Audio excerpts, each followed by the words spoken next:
Good Tuesday afternoon. Welcome to 580 Sports Talk with Brendan Dworzinski and Dan Lucero for the next 3 hours as we get you ready. More and more for Super Bowl 57. We're getting you ready today for Sunflower Showdown Round 2. And so much more coming up on 580 Sports Talk. Brendan Dworzinski and Dan Lucero here with you. You are welcome to be a part of the show, as always, on the Big O Tires text line, 785-272-9429 is the text line number. And, of course, you can chime in on YouTube as well. Strong contingent already jumping into the YouTube stream. Love to see that. Appreciate you guys listening and watching. YouTube comments are open as always. Sports on 580 WIW is the channel. We're getting close to 150 subscribers on the YouTube. Hell yeah, we are. Just a tick away from that. So appreciate everyone who has subscribed, everyone who is watching, has watched, and continues to do so. If you haven't subscribed yet on YouTube, go do so, by the way. We would appreciate that. Best place to find all of our content, including tonight, following the Sunflower Showdown, I will have a video recap for you from Allen Fieldhouse as KU takes on K-State. A lot on the line in this one. Biggest game of the year for both teams. K-State, white hot. KU coming off of a much-needed win over Kentucky. Vegas likes KU by a lot. Substantially more than they did late last night, in fact. So we'll talk about that game coming up in the 4 o'clock hour later on today. A lot to get to from the KU versus K-State matchup. We'll get your thoughts on that later on in the show as well on the text line and on YouTube. Additionally, we've got plenty of Chiefs to get to today, of course. Concerns and the things we're most confident about heading into Super Bowl 57 for the Kansas City Chiefs. Got a list of the things that have, I think, obvious confidence and the things where there is reasonable concern at this point. Also this hour, we will play some Random Question Tuesday, and I wanted to take a look at the future of the AFC. I wanted to revisit something, Dan, you spoke about. I don't remember if it was Thursday or Friday on the show. While I was over Thursday. It was Thursday on the show about the Bengals essentially playing the game on easy mode right now because I've got the superstar quarterback on the cheap contract. Holy cow.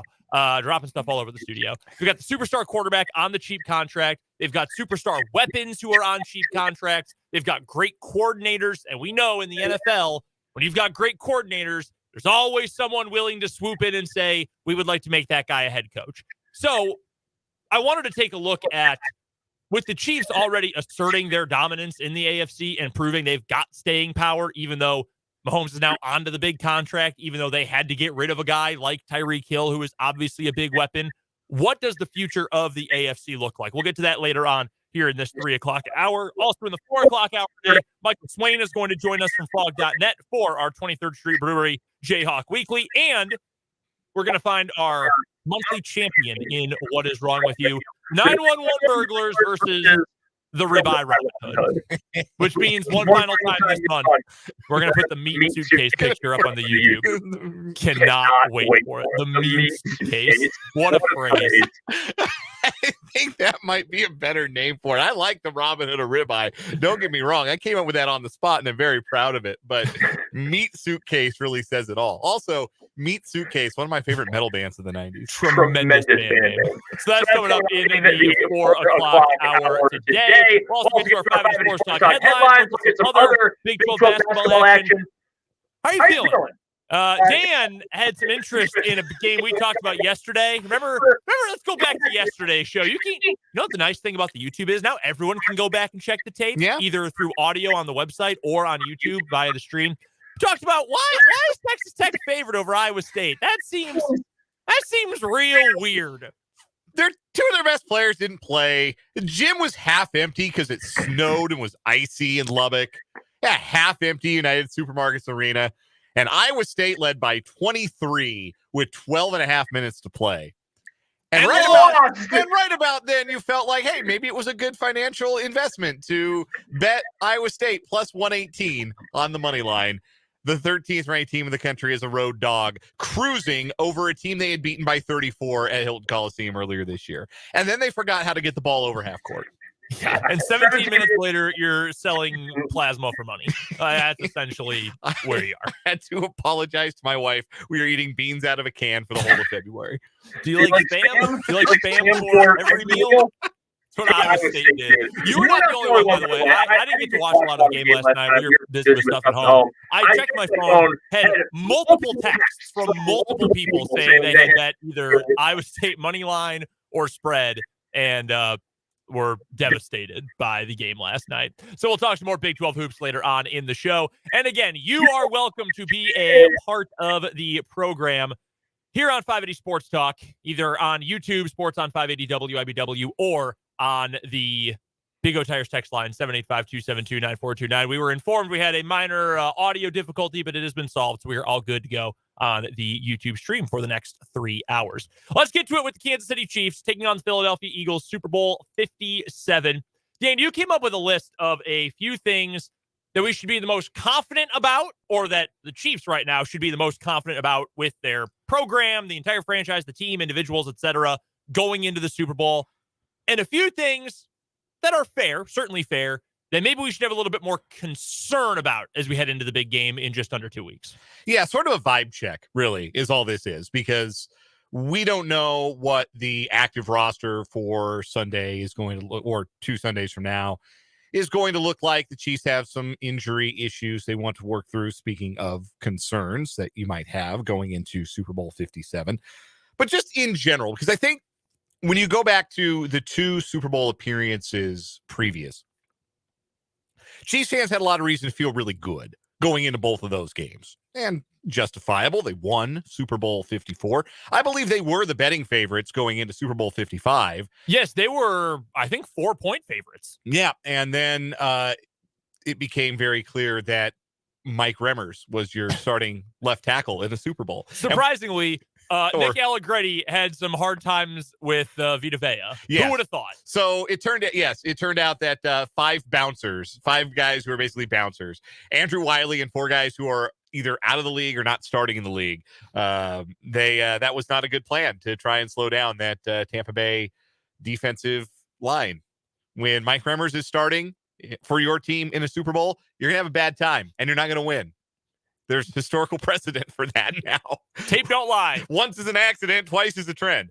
So, but going back to my point, like, I think you felt pretty good if you were a Chiefs fan. You were nervous maybe about different things. Like going to Super Bowl 54, you were maybe nervous about, lack of experience. This is the first Super Bowl for the franchise in 50 years, and nobody knows how it's going to feel, how those players are going to react when they're on this big stage in this big moment. No such fear going into Super Bowl 55, and not really a fear going into this season, right? You've got enough guys who've had this experience. There are a lot of guys on that roster who are about to play in their 3rd Super Bowl in 4 years.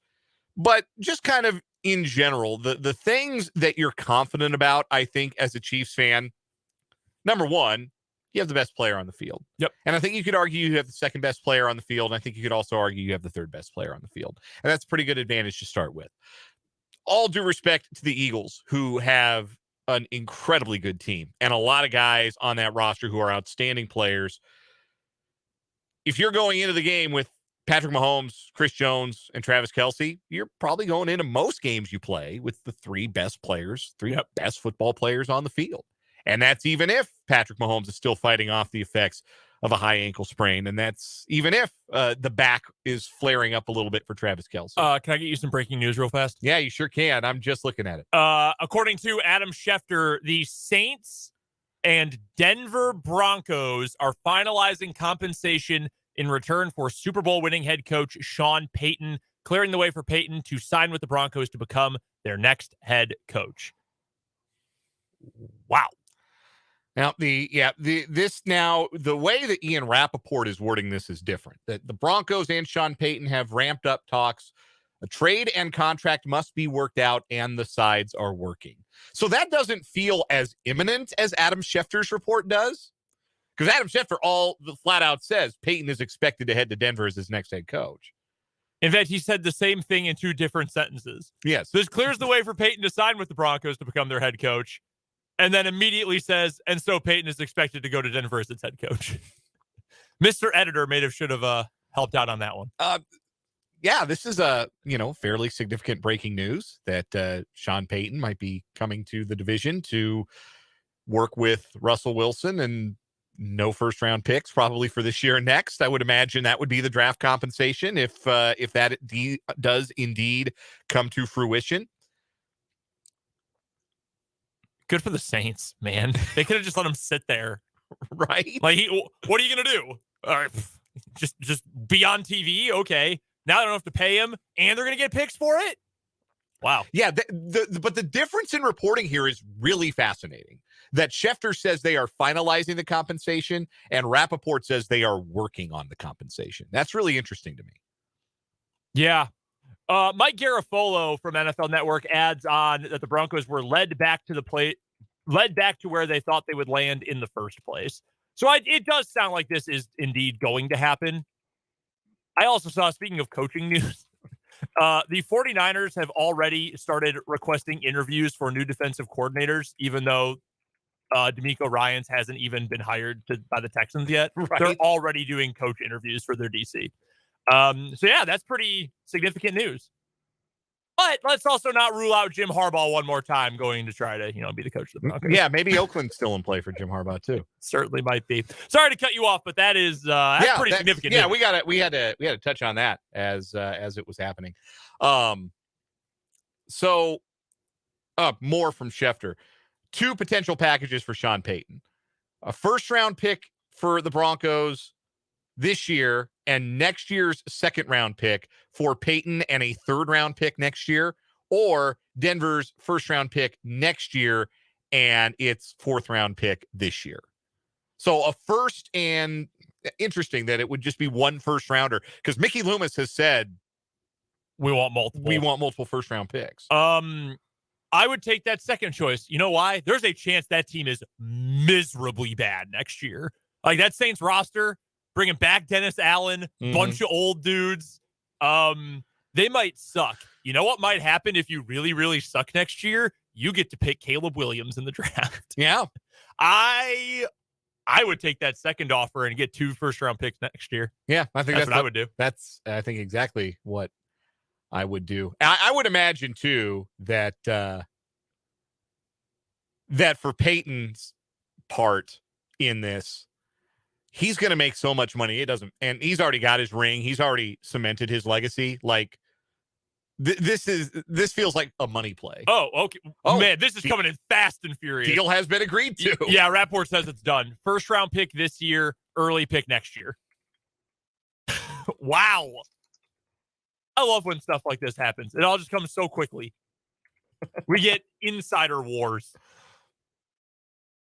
That's crazy. Being a sports talk host in the midday is awesome. Yeah. Stuff like this breaks. Lots of breaking news. Yeah. Tremendous. First round pick in 2023 and early pick next year. So the Broncos, first round pick that they acquired for Bradley Chubb.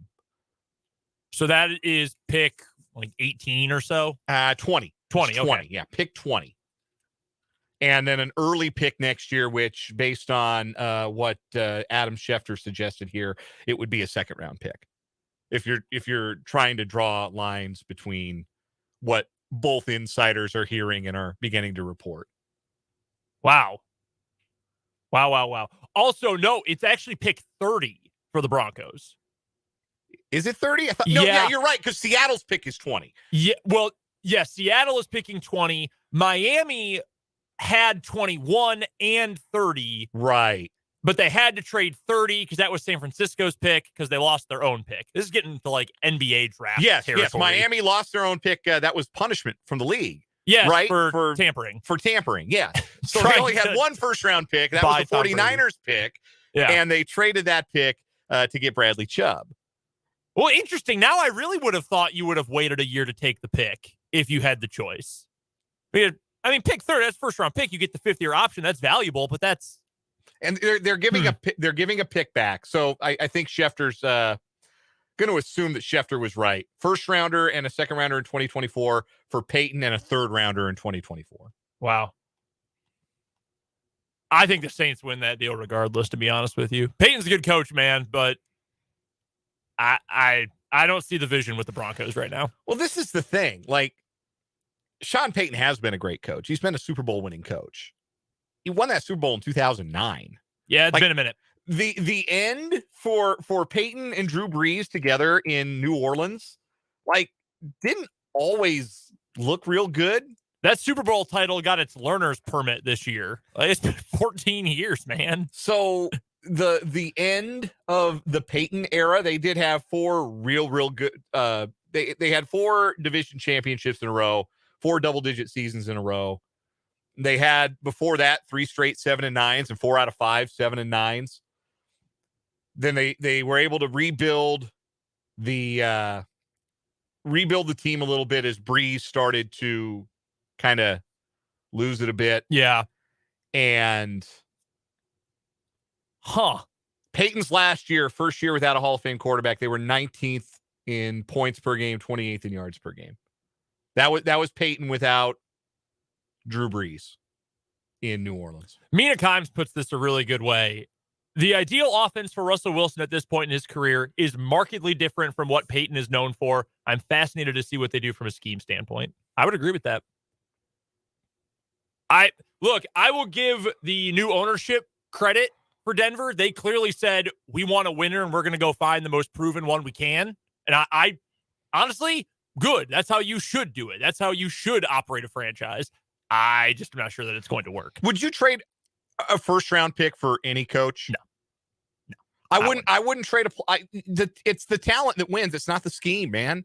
It's not like scheme plus talent wins, but you got to have the players. I would never trade a first round pick for a coach. I don't care who the coach is. I would never even Reed, like Reed or Belichick. No. Yeah. I think you could make an argument for Andy Reid. I think you could, because he's found a lot of success. Well, I mean, obviously Mahomes is different. He's a freak. I do think you could argue for Reid because he's turned some nobody quarterbacks into really darn good quarterbacks, rejuvenated careers, brought Donovan McNabb from what probably would have been a middling career into like Pro Bowler pretty consistently with the Eagles. I could see an argument for it. I don't think I would do it. I wouldn't do it for Sean Payton. That's why I think this is a great deal for the Saints. But it's either we're going to pay him to just sit there and go on Fox and let him collect 2 paychecks, or we'll get something for a guy we weren't going to have on staff anyway. Yeah. That feels like a great deal for the Saints. Yeah, absolutely a win for the Saints. Yeah, they never ranked below 12th in yards per game as an offense with Sean Payton as their head coach. They were tops in the league in that department 1, 2, 3, 4, 5, 6 times. And then they were 12th in Breeze's last year in yards per game, and then they were 28th the year after that. With Jameis and Taysom Hill. And still, though, with like pretty good wide receivers and Alvin Kamara, like there's plenty of skill talent around. They being the Broncos, really don't have any major free agents this year. Like none at all. Who's their Calvin Anderson is maybe their most important. Kareem Jackson's a good player. He's old though. Yeah. Dalton Reisner. I mean, we love Dalton, but I know he didn't have a great year for Denver. Also, the Texans have hired DeMeco Ryans. Adam Schefter reporting that as well. All right. Yeah, well, that is not a surprise. That one was pretty telegraphed from the beginning. That's a good fit, though. Yeah, good for DeMeco Ryans. Oh, awesome for DeMeco. By all accounts, DeMeco Ryans is phenomenal. He's just awesome. He has more than earned that opportunity. Yeah. No, I mean, that team needs defensive help badly. We knew that going into this year. They're going to need defensive help. He's a tremendous coordinator. Yeah, that's a good hire. Good for them. Got to get a good offensive mind, though, with a good quarterback. Or they're just going to go hire Pep Hamilton. Rookie quarterback? Bring in Pep. Yeah, Bring him in. That's kind of what they do. Fascinating day. Two vacancies on the coaching carousel have been filled. Well, let me ask you this question that we'll get to the confidence and concerns coming up later in the hour, because we should get to all that. And we really hijacked it here with this news. So I'll ask you a question from what was going to come from the segment for later, which is, future of the AFC. I wanted to talk more Bengals, Bills versus Chiefs, but AFC West particularly. Do you think Peyton, with all of that, actually moves the needle for the Broncos?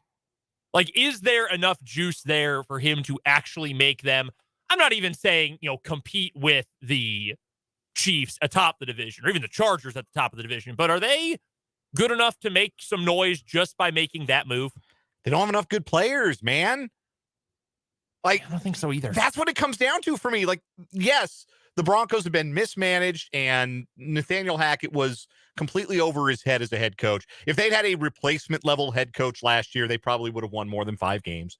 And I think Sean Payton is, even at this stage, having taken a year off, he's an above average head coach. Mm-hmm. But you got to have better players. Yeah. Like, you got to have good players. Talent-wise, are they anything more than the third best roster in the division right now as it stands? No. Like, it's not even debatable. Like, you want to put them ahead of Vegas? Put them ahead of Vegas. We don't know who Vegas' quarterback is going to be. We know who Denver's quarterback is going to be. We don't know if that's a good thing or not, but we know who's going to play quarterback for them.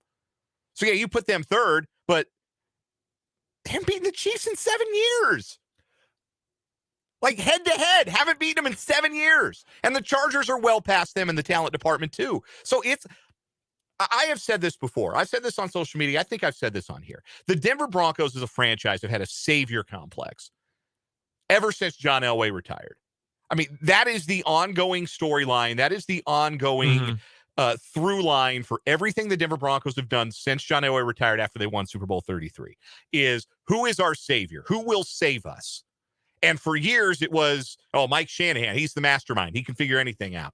Mike Shanahan was the savior. And then it turned out he wasn't. And then it was, for a brief moment, it was Tim Tebow. Yeah.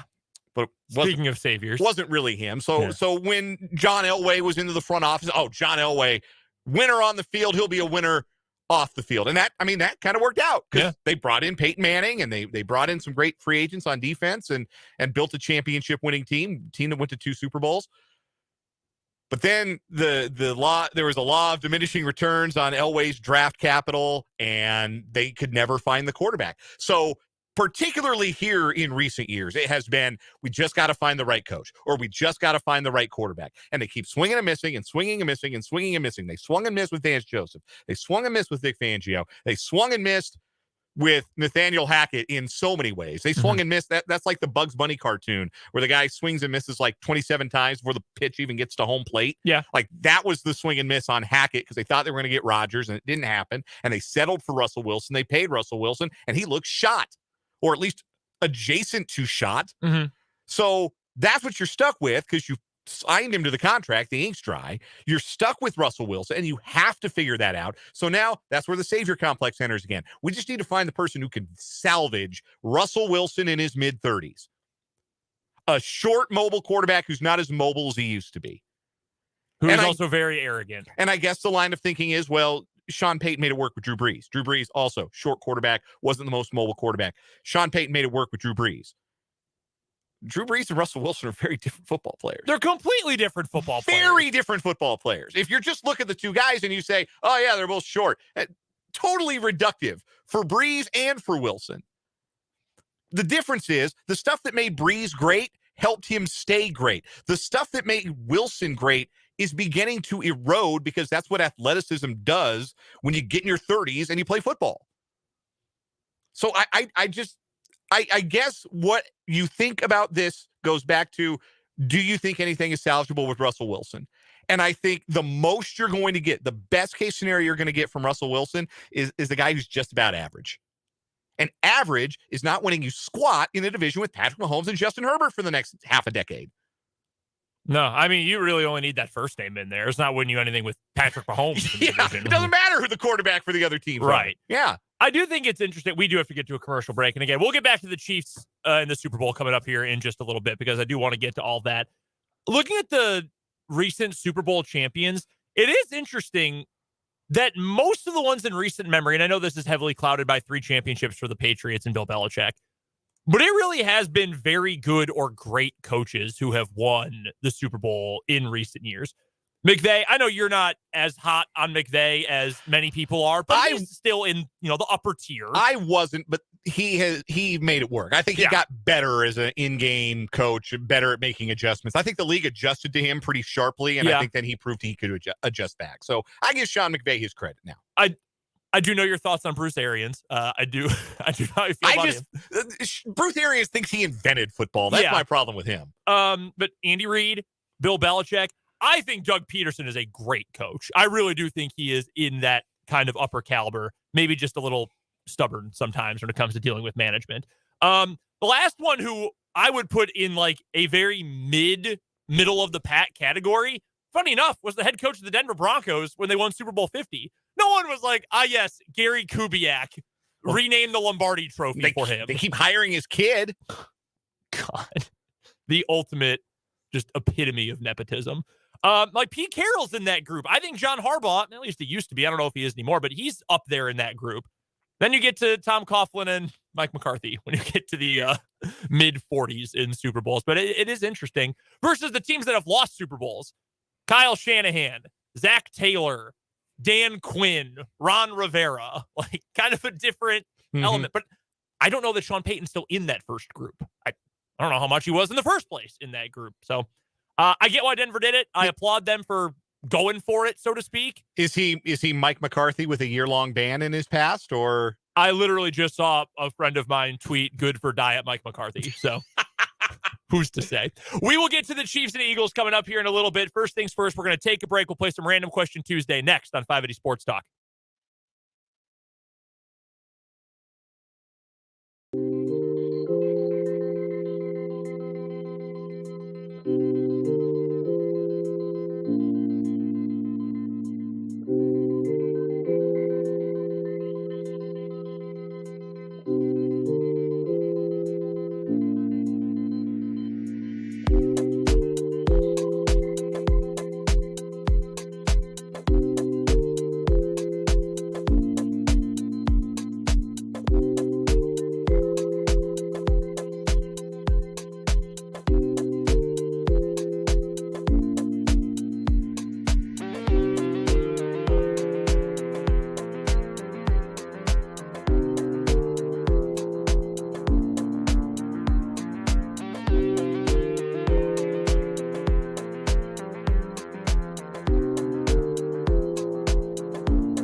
We're back on 580 Sports Talk.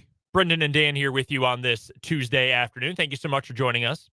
Time for a quick round of Random Question Tuesday. Dan, where's your favorite place to go for a drive? Favorite place to go for a drive? Mm-hmm. That is a good question. I'll tell you what it's not. It's not portions of I-70 west of Salina and east of Goodland. That's a rough drive. Yeah. Not great. I can tell you that right now. Favorite place to go for a drive. I kind of like if we're just talking in town, I kind of like that drive out right. So you take 24 through North Topeka, and you get out past the city limits, like you're going to K4, and then you catch the Oakland Expressway, and you go south over the bridge there, and that's where you kind of hook up with I-70 either way. I kind of like that drive, like that big circle you can make there on 70 before you hit the toll road, and you can circle around on the expressway. I like that one. I suppose there are some really pretty drives too. Like if I think about where I grew up in Colorado, like driving through Estes Park or driving through some mountain towns is really pleasant as well. For me, living east down I-70, driving out by Clinton Lake in Lawrence, Douglas County, always enjoyed that, especially at night. We were out driving last night, and that's what made me think of this. It's kind of dark, kind of serene. During the daytime, you obviously see Clinton Lake, which is not the most beautiful body of water in the world. But at nighttime, there's kind of a serenity to it. So that's my move. Whenever I'm at home and I'm going out driving for whatever reason, that's always where I head to.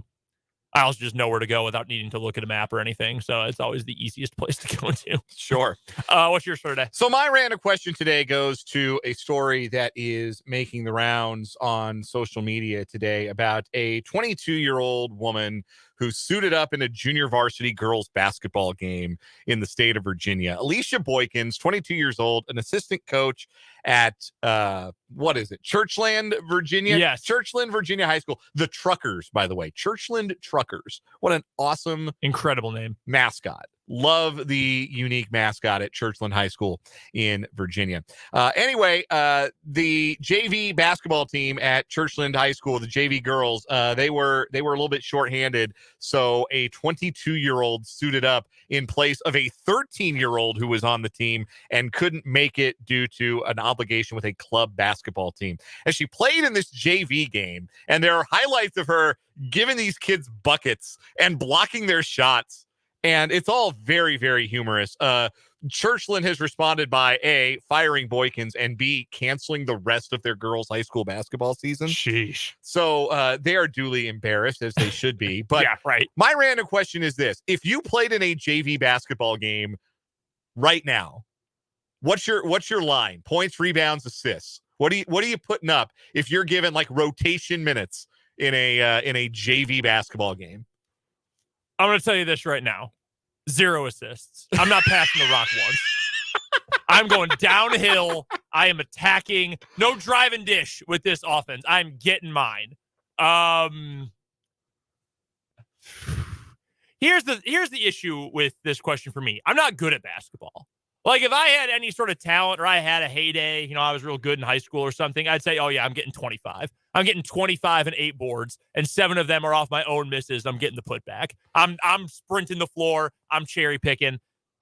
I wasn't very good at basketball, though, but I've got enough size and enough speed. I can get 20. I'll give you 20 and 7. I'm not in good enough shape, and I don't have a physical advantage, because that was the thing about like a grown woman playing in a junior varsity girls basketball game. Like, there was a physical maturity advantage that he had that you and I are both going to lack playing in a JV basketball game. And I'm not in good enough shape to get up and down the floor much, so I will not be doing any rebounding. I'm going to be loitering. I am going to play my game in between the 3-point lines. Maybe I get a long rebound off a long miss, but I am playing my game between the 3-point lines. And yeah, I'm chucking. You give me the ball in some space, that ball is going up toward the rim. And I probably knock down 4 threes. So I give you 12 points. I'll give you 1 rebound on accident. And I'll give you 1 look of disgust from my head coach when my defensive assignment scores on a back cut. There are not many 6'4" kids playing on JV rosters. No, like that's where I'm going to have my advantage. You'd be a legit option. They'd be going to you in the post. Yeah, get it to me in the post. I'll post up. I got some post moves. I'll give him old man game. Like it's the Y. Yeah, like I could reach out to someone if I was like, hey, Craig Cox, let me run out there with the Seaman boys coming up next week. And we see how it goes. If any high school finds themselves shorthanded, if you are down to 4 JV boys for an upcoming game and you need a fill-in, we will do it for science, for research purposes. Yeah. We'll make content out of it. Yeah. We old Washburn Rural JV jersey. Throw that on. See how it goes. We got to take a break on 580 Sports Talk. We've got more Chiefs to get to coming up next on 580 WIBW.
Back on 580 Sports Talk, Brendan and Dan here with you. Busy hour.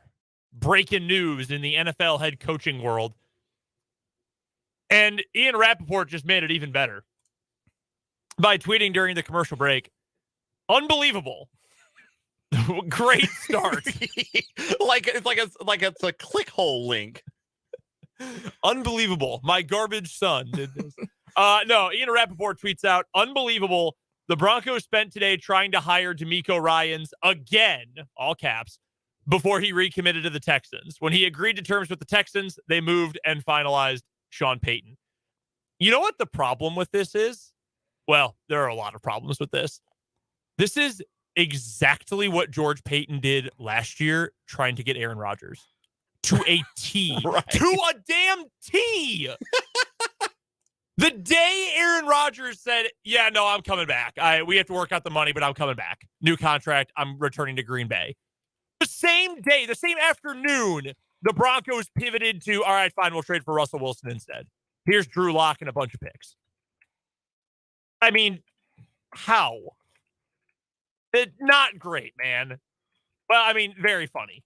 It's actually hilarious. But I appreciate the Broncos. I really do. So much good content because of this. They are the content kings, and I really do appreciate them. They are. But, yeah, no, congrats on 8 and 9 next year.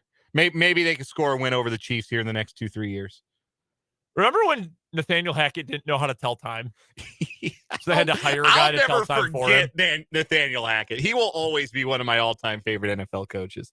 He had the home crowd chanting the play clock at him by the third quarter of his first home game. Oh, my God. Absolutely tremendous. Yeah, I see someone on Twitter saying, nothing like trading an arm and a leg for someone who wasn't even your first choice. Almost like the exact same thing they did last year. Right. Incredible. I do want to revisit what you were bringing up, Dan, about the areas where we have confidence and the areas where we have concern for the Chiefs as we get ready for Super Bowl 57. We started to get to that before the Sean Payton news broke, and obviously that dominated our attention for the next 20 minutes or so. But we were getting into, specifically in terms of personnel that the Chiefs have, how normally they go into a game with the most, the majority of the best players in that game because they've got Patrick Mahomes, they've got Travis Kelce, they've got Chris Jones right there. That's 3 of your top 5, if not your very top 3 in pretty much every head-to-head matchup. This game with the Eagles, though, it is a little bit different because while their quarterback is good, but not Patrick Mahomes, and on an individual basis, I don't know if any of their defensive, like Fletcher Cox was that guy at one point, but I think he's on the back half of his career, still a really good player, but he's not at the Chris Jones level right now. They don't have any dudes up front on the defensive line who make you go, oh my God, that there's no Jones, there's no Donald, there's no Bosa. But as a unit, they are just monstrous because they could just keep rotating them in and out, and they keep their legs fresh for 60 minutes. That's what's impressive about the Eagles is they don't wear down. It feels like as the game goes on, they just keep kind of coming at you in waves, and they do have a pass rush presence coming off of a game-wrecking performance in Hassan Reddick, who, I mean, I don't know how you get much more game-wrecking than tearing the other team's quarterback's elbow. I know he didn't mean to do it. It wasn't his intent, but Hassan Reddick ruined that football game for the opponent. And it was all because the 49ers tried to block him with backup tight ends or, on some occasions, with nobody at all. And I don't think that Andy Reid is going to make the same mistake. All due respect to Kyle Shanahan, who I do have regard for as a scheme guy and an offensive mind, I don't think they're going to pretend the Hassan Reddick thing away because he is the one guy coming off the edge that I think you worry about for the Eagles. And he's not in the class of a Bosa or a Jones or a Donald, like you said, but he is somebody who can create a lot of havoc, and the Chiefs are going to have to account for that. They are, the Eagles, very similar in terms of their ability to get after you with a lot of different guys. They are similar to the last 2 teams that the Chiefs have faced in the Super Bowl, those 49ers from 3 years back, and certainly the Buccaneers from Super Bowl 55. And so that's the matchup. That's the marquee matchup, right? It's Mahomes and the passing game and the offense for the Chiefs against a defense that was number 1 in the league against the pass.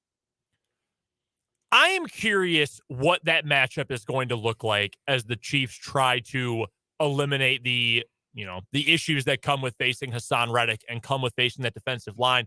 If you go back to Super Bowl 55, I do think there's a lesson to be learned here.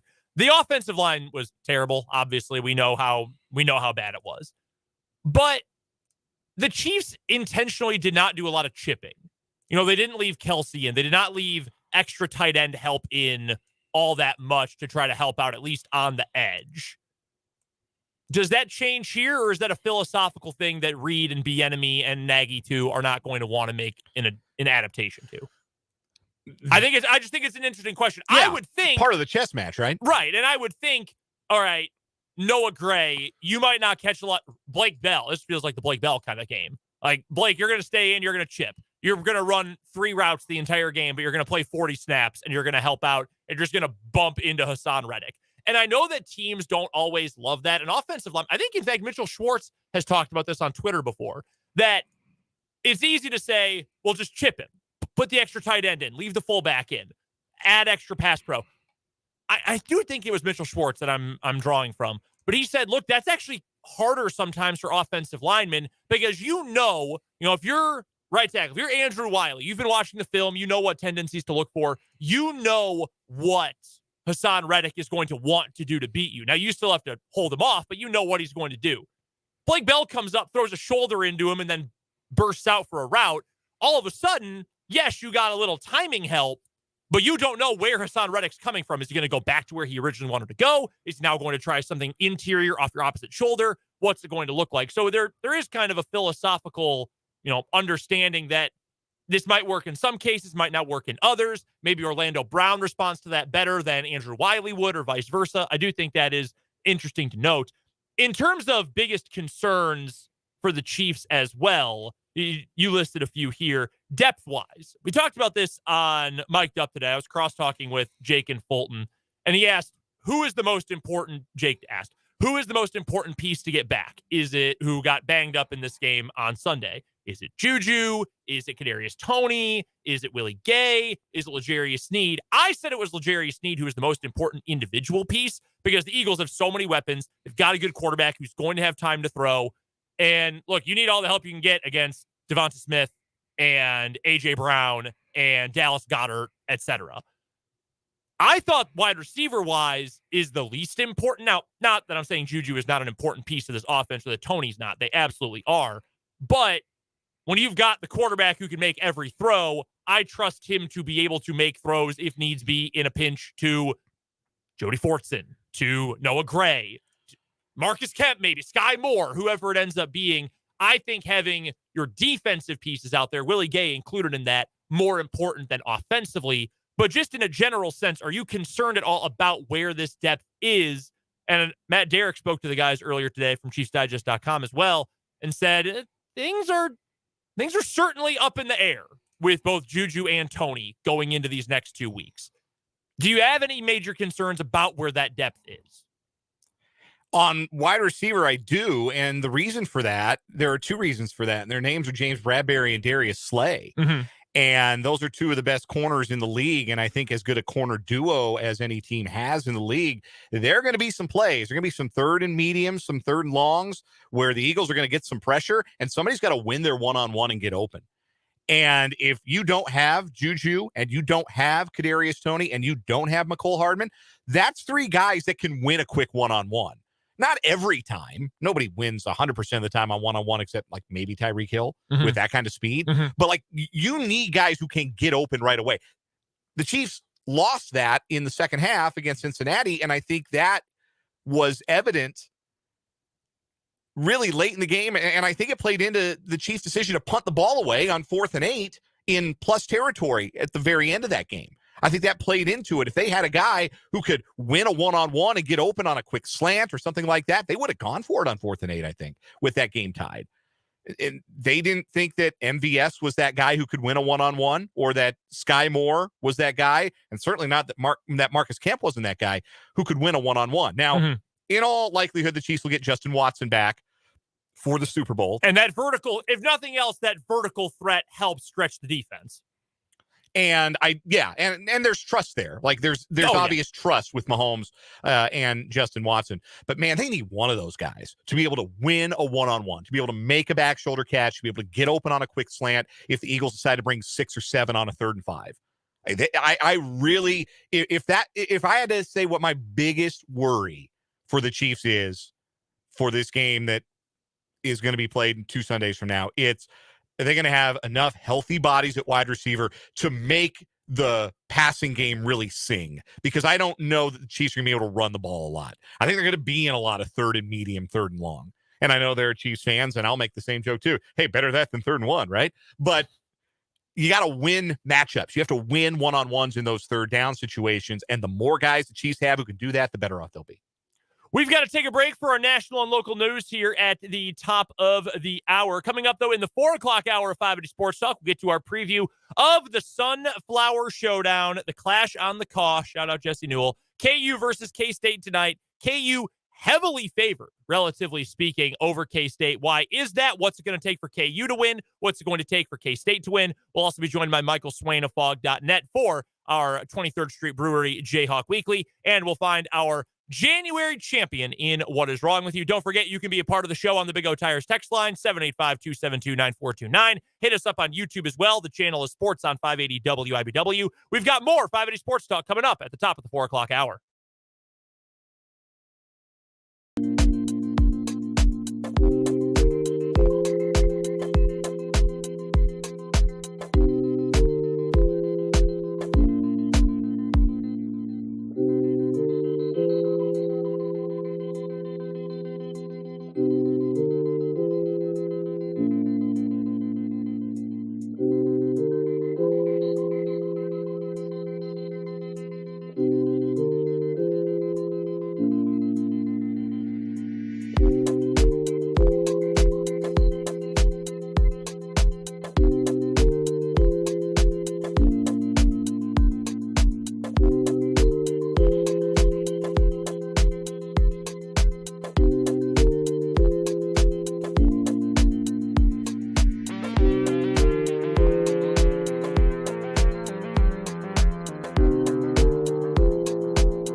580 Sports Talk going up on a Tuesday afternoon. Brendan Dworzinski and Dan Lucero here with you for the next 2 hours. Thank you so much for spending some of your afternoon with us. If you missed any of the first part of the show, the first hour of the show, head on over to our website. That's 580wibw.com. Over the podcast tab and then click on 580 Sports Talk when the menu pops up. That is where you will find the link to the hour-by-hour breakdown of the show. You can also head to our YouTube. Sports on 580 WIBW is the YouTube channel. You can watch us live, and you can go back in time. You can go back and watch us as well. Reverse and see what our facial reactions looked like when we saw the continuous overflow avalanche of Sean Payton news to the Denver Broncos. Very, very funny. We also have a source battle. We've got an insider war going on right now. Adam Schefter says the Broncos always wanted Sean Payton. They did not make any contact with DeMeco Ryans this week. Ian Rappaport, however, said, no. The Broncos did want DeMeco Ryans. Then he said no. So then they went after Sean Payton. I will just say this.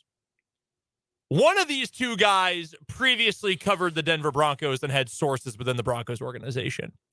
The other one is Ian Rappaport.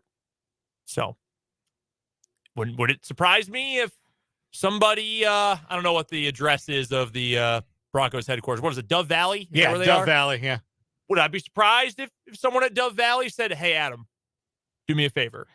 100%. That's exactly what's happening because that's every Bronco insider is also giving you the same story right now. Everybody with on-the-ground access in Denver is saying the same thing. Actually, Sean Payton was the guy they wanted all along. Is that from Mike Kliss? Yes, he reported Mike Kliss, Troy Rank, all those guys. Yeah, absolutely, because that's what the Broncos want. The Broncos don't want it out there that they trade a first-round pick for their third choice.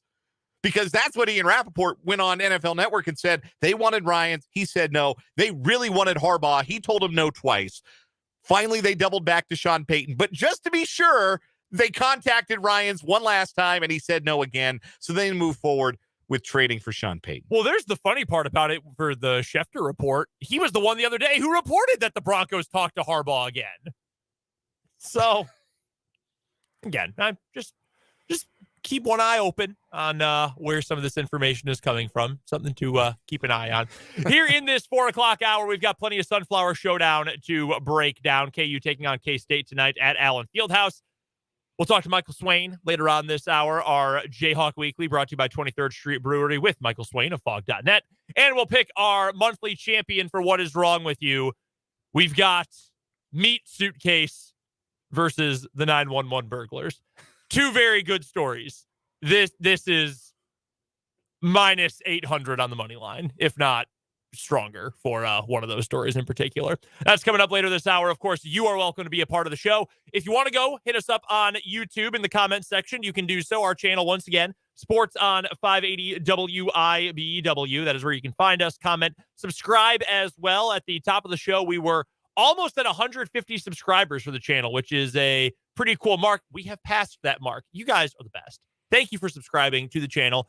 That's not like an ultimate goal for what it's worth. We would love for everybody to keep subscribing so we can keep pumping out great content and makes the bosses happy too. So go follow us on YouTube. Hit the subscribe button. All of our videos will pop up on your homepage. And of course, as always, you can find us right here on your home for all things sports in Northeast Kansas, 580 WIBW. You can also reach out to us on the Big O Tires text line, 785-272-9429. Sunflower Showdown tonight, 7 o'clock tip at Allen Fieldhouse in Lawrence. The first time these two teams faced off. K-State won in overtime, 83-82. They won that game despite Marquise Noel scoring a whopping 4 points. 1, 2, 3, 4. 4 points for their, I would say, certainly their second best player, but the straw that stirs the drink for that team. Most important player. Yeah, his ability to facilitate, his ability to hit contested shots and have negative fear in taking the big shot. That is a very valuable thing. I think Keontae Johnson is K-State's best player, but Noel makes things go. He's the you go, we go guy. KU lost that game by 1 point in overtime, in a hostile environment on the road, in a game in which Jerome Tang said after the fact, and I know he was just gassing up his team, his crowd, but said, home court advantage was worth 20 points tonight. If I'm KU, I think, all right, well, I mean, damn, that 20-point handicap, what am I supposed to do with that? Jalen Wilson was awesome. DeJuan Harris may have gotten a minor concussion during the game, and you had three of your most important starters, all foul out. On the court at the end of the game in overtime, Jalen Wilson, DeJuan Harris, Bobby Pettiford, Joe Yesufu, and Zach Clements. That was your game-ending 5 for KU, okay? Yeah. So you came out of that game not feeling great if you were Kansas, but hey, you know what? Losses like that happen. Rivalry game. We had all these things work against us. We're fine. That did start a bit of a skid for KU. K-State was, last week anyway, deservedly a top 5 team. I don't think they should have fallen as far as they did. It was just a few spots in the AP poll after losing to Iowa State and then waxing Florida in the Big 12 SEC championship game. The interesting thing, now that this is a much bigger deal because gambling is legal and all that, and I think people are more in tune with spreads and what they mean and smart money and line movement and things like that, this game opened with KU favored by 6.5 points at home. I get the home court advantage. I get Allen Fieldhouse, all of that. That seemed a little bit rich for the opening line. It has only continued to move in favor of the Jayhawks to the point where right now KU is favored by 8.5 points over Kansas State. The fact that it has moved so much in such a small amount of time, and a lot of the public is betting on K-State. The number of bets heavily favoring Kansas State. The total money wagered, though, favors KU, which means a smaller number of big money bettors are on Kansas in this game. So why is that relevant? You might say, I don't care about the gambling part of it. Actually break down the game. Well, the part of that that's relevant is that people who prognosticate for a living are saying, yeah, we think KU is going to win by almost double figures in this game. We think they can win by 7, 8, 9, maybe even 10 points and come away with a win over a ranked team in K-State.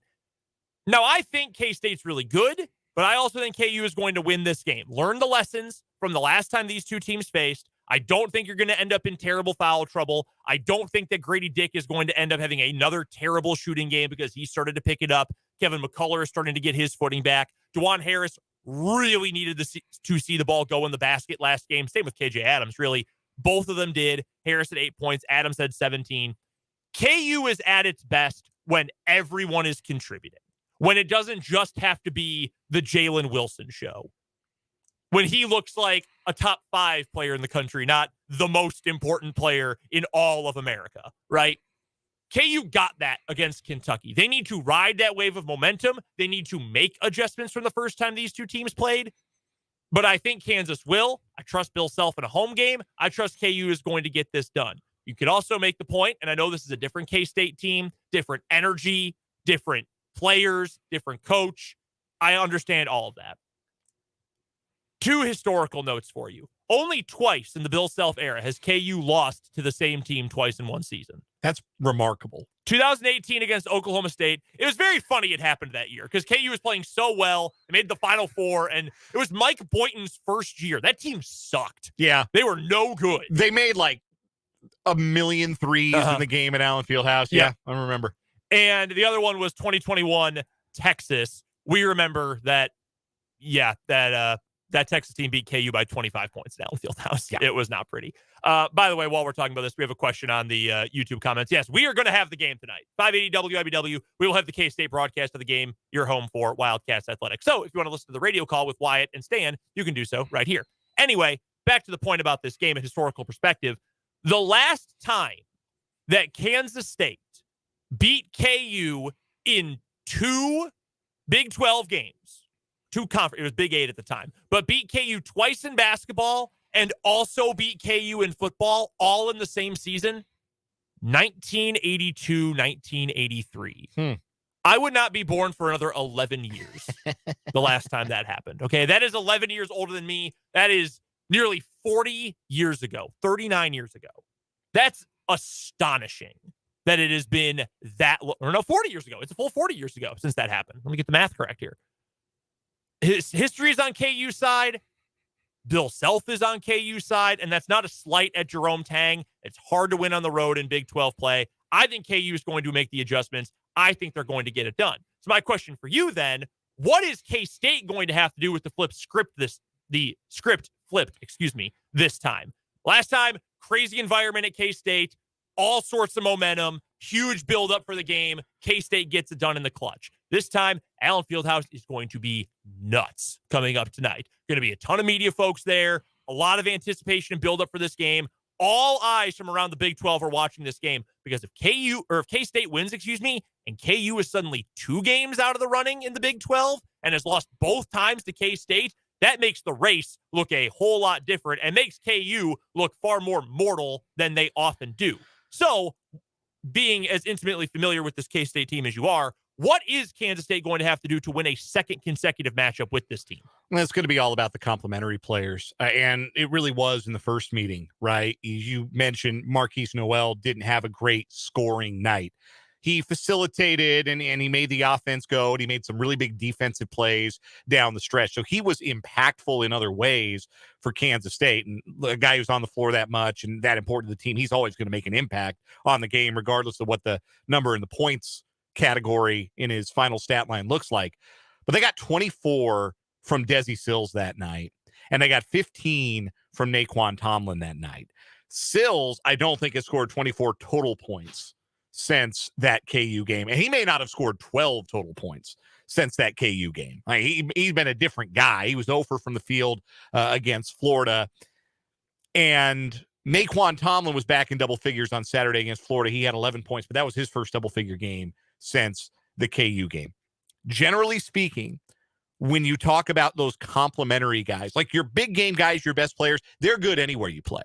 They're good at home. They're good on the road. They're good on a neutral floor. They're always good. You can always count on, for KU, it's Jalen Wilson, and I think increasingly Grady Dick. For K-State, it's Noel and Johnson. Can K-State count on that complementary scoring to emerge in the same way? Can they get another big night from a Sills or a Tomlin or a Cam Carter to score in double figures, or David Gasson to score near double figures? They both had 9 points against Florida. If they each chip in, if they combine for 18 points again, that's going to be big. That's going to be the kind of found money you need to go win a game like this on the road. Gasson's presence is another thing that I think will be a factor that wasn't a factor the first time around because he didn't play, but that's going to help Kansas State in the rebounding department. That's going to help Kansas State play faster in transition. And I'm really fascinated to see how this K-State team plays against KU, which notoriously isn't real big, except for the Ernest Uday minutes, however many those end up being tonight. How K-State looks against this KU team when they've got Gasson at the 5. Because I do think they're a better team with him at the 5 than with Tomlin or with Bebe or with Ish Massoud off the bench playing a small ball 5.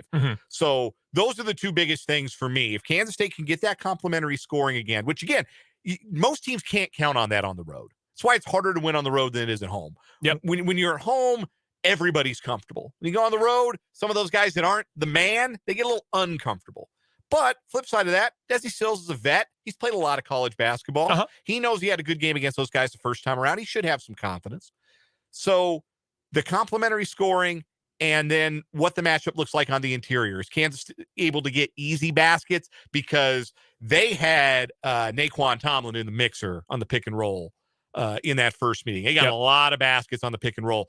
Are they better equipped, Kansas State, to defend that pick and roll with Gasson on the floor? And if they can keep Kansas from getting a lot of easy baskets, if those two things go K-State's win, they can walk out of Allen Fieldhouse with a win. If you're Kansas, do you employ the same strategy this time to try, if you are going to try to eliminate someone for K-State, would you do the same thing and try to take out Marquise Noel, or do you reverse course and try to make that Keontae Johnson? No, I don't think you want Noel getting going. You describe him as the straw that stirs the drink, and I think that's right. I think they really feed off of him, and if he is able to, finish at the rim or hit some long threes and he gets going early on, I think the rest of the team feeds off of that. At the same time, he's an outstanding distributor of the basketball. He had 8 first-half assists against Florida on Saturday. So he's really good at creating for his teammates. But I want to force the ball out of Marquise Noel's hands if I'm Bill Self. Because, if you limit him to 4 points, you keep him out of double figures, and you can defend the rim a little bit, keep him from having 8, 9, 10 assists, you're going to put yourself in a good spot. In a way, and I'm not trying to compare their games or even the kinds of seasons they're having because, DeJuan Harris has been good, but also went through a slump. Marquise Noel right now is first team All Big 12. But it's somewhat similar the way KU and K-State need their point guards and their key distributors to be at their best to win these big games, right? Like if you're K-State, you want Marquise Noel to have the ball in his hands in a big moment. You want him making the right decision, shoot, pass, drive, whatever it might end up being. It's very similar with KU, and Bill Self has said this countless times, and I think people have finally picked up that he was correct about that, is that they want DeJuan Harris making the right play. They want him to be the one to set up the offense. They want him to be the one to make the big play defensively, to set up a crucial possession at the end of a game. Not that either of those guys is necessarily better than Keontae Johnson or Jalen Wilson. I don't think they are. But those are the guys who kind of need to be truly at the point of the offense. They need to be the head of the snake. They need to be leading the rest of the way. KU in this one, I think you just have to avoid the pitfalls you have fallen into during that losing skid. Again, I mentioned the three-point shooting. It was dreadful against K-State. And that's a credit to Kansas State, too. It's not just, KU was just missing shots. No, K-State defended really well. They had high energy. That's part of it, too. But you can't be that bad shooting the ball. You also cannot be as bad at the rim as KU has been in a couple of different games in Big 12 play. They beat Oklahoma doing that. Oklahoma probably not all that good. You did that against TCU. You do that against Baylor, especially that Baylor game. Things do not end up going well. So you need to shoot the ball efficiently. And again, you need other guys to factor in and to be a part of this. And I think KU can come away with the victory tonight. Who are you picking in this game? I think KU wins, but I think K-State covers. I think it goes down to the wire. I think KU makes some free throws down the stretch to put them away. But I do think it will be closer than that 8.5 point number. It feels huge. And does that come down to more, and I know it's hard for us, when our brains are wired to break down the games themselves, not break down necessarily math and numerical trends and stuff like a bookmaker does, but 8.5 points, 6.5 to open, is that more so disrespecting how good K-State is, or is that just giving a ton of credit to what KU is? I think it's more so the latter, but I could understand an argument for the former. I think it's about KU at home. I think in the history of what the KU-K-State rivalry has been, particularly at Allen Fieldhouse. But K-State's played them tough there in recent memory, and I think they'll do it again tonight. I think for me, for Kansas, the difference is going to be their complementary players are going to be in a better spot to contribute and play well. I think DeJuan Harris got some confidence back after the rough couple of games he had with the way he played at Kentucky. I think Kevin McCullough is going to get his confidence back. He's not going to play 23 scoreless minutes in this game like he did at Bramlage Coliseum. And I don't think that K-State's going to find 39 combined points from Desi Sills and Naquan Tomlin. I think that if K-State does, if there are 40 points from guys not named Johnson, Noel, and whoever their third leading scorer on the night is, Johnson, Noel, and let's say Tomlin. Mm-hmm.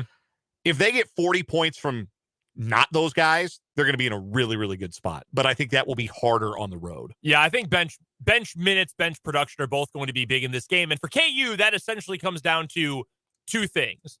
One, can Pettiford and Yesufu give you anything?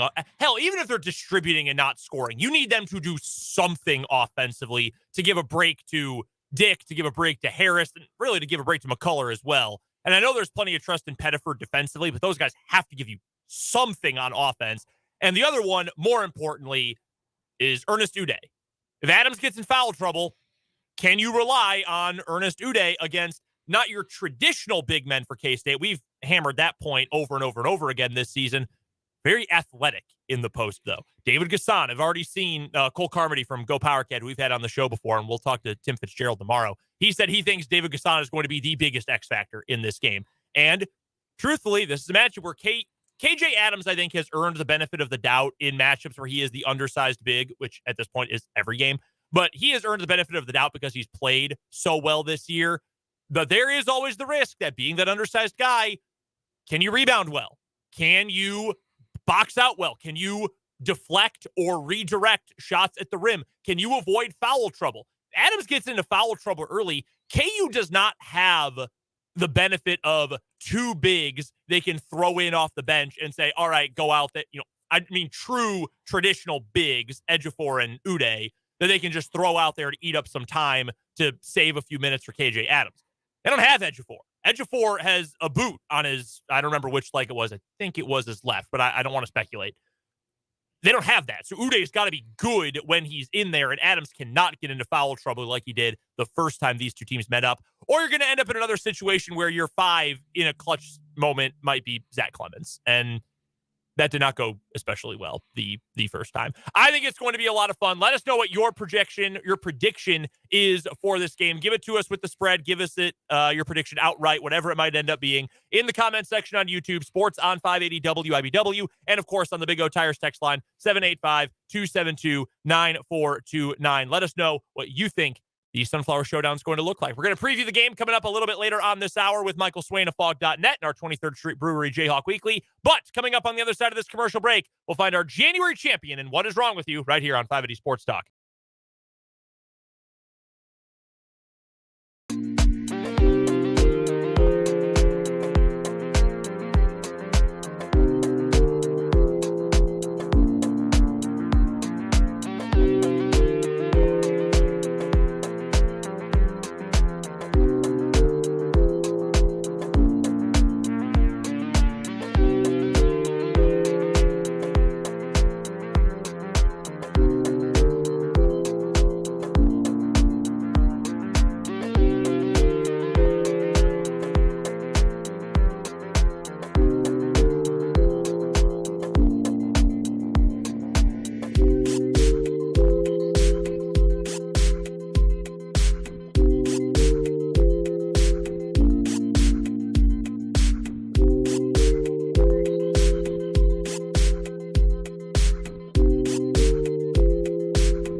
It is time to pick a January champion in What Is Wrong With You here on 580 Sports Talk with Brendan and Dan. We're down to two finalists. The winner will become our first 2023 monthly champion and will advance on to the yearly Tournament of Failed Champions in the final week of December. Seems crazy that it's been a full month already since we found our 2022 champion. Yeah, we only just put the Family Funeral Feud in the rafters, and now we've begun the process of finding our next tournament champion. All right, let's get to our two finalists. Number one, the 911 burglars. Dan, I will let you break this one down. I believe this was your story originally. So, actually, I believe it was yours. Was it mine? Either way, yeah. Point Cana, Florida. Two people in Florida were arrested after one of them made a 911 call to get help moving their belongings from a home that they were burglarizing. Deputies responded to a call Saturday, a 911 call. Nobody spoke on the call, so they went out to the home and concluded that nobody lived in the home, but they found a male suspect and his girlfriend inside the home after they entered it from an unlocked door. They were already looking for the male, coincidentally. They identified him from security video as a burglar at a Dollar General, where several items were stolen earlier in the day. While talking to the deputies, the female suspect told them she had called 911. It was her on the line, and the reason that she called was she needed help moving some belongings from the house that they were in the process of breaking into and burglarizing. And also, if it's not too much trouble, officer, sir, could we get a ride to the airport as well? Because we would like to spend the weekend in New York City, and we would love your help getting us to the airport. We'd catch our flight. What do you say? Help us move this stolen stuff, help us get to the airport, and I don't know, maybe we'll tip you and get you on your merry way. And the police said, well, that last part we can kind of do for you. We can definitely give you a ride somewhere. Yeah. It ain't going to be the airport. Hop on in. Oh, man. That's so good. Why? Anyone else? They were both charged with burglary of a residence. The male suspect was also charged with burglary and theft related to that Dollar General store. That's a great story. They'd already, the guy had already committed a crime earlier, and now they were doing another crime, and the woman called the police to the scene of the crime to ask them to aid and abet them in getting away with the crime. Anyone else would have been a better option. That's it just gets to me when you can tell, hey, clearly you did not think any amount of this through. Not one single iota of it did you think through. That's a great story. A really, really great story. Then we have the meat suitcase. If you're watching on YouTube, put it up. We're going to throw it up. The suitcase full of meat. The file on my desktop is just labeled meat. And I think that's very fitting. Our story takes us to South Euclid, Ohio, where a man was arrested after investigators say he stole a shopping cart full of packaged meats to resell at local restaurants. Walmart reported a shoplifter pushing a cart full of various packaged meat and a suitcase out of the store without paying. Investigators say the suspect then filled the suitcase with stolen meat. Anything he couldn't fit in the suitcase, he threw in a dumpster. According to the police, then the man pushed the cart until its security feature locked on its front wheel. He then picked up the suitcase, walked out of the store, and was stopped by police at the bus stop across the street. The 62-year-old man said he sells the stolen meat to restaurants at half price, like he's Robin Hood, hence the ribeye Robin Hood. The man had several warrants out for his arrest, including 2 in South Euclid. That was the 70th time that he has been arrested in his life. 70 times. He is stealing meat and reselling it at lower prices. Just walking out of the grocery with a cart full of meat, just cruising past the cashiers, on out to the parking lot, over by the dumpster, one for the dumpster, one for my suitcase. You just imagine the greeters, sir, will you put those chubbies back? Sir, the beef liver. Sir, did you pay for that? It's not even, what? Didn't hear you. Duty calls. Whole sirloin up here. From the suitcase, you can only imagine. They go from the suitcase, and he's just rolling that into various chain restaurants across South Euclid, unzipping it in the kitchen and being like, hey, you guys low on anything? How you on sausage today? How you doing on ribs?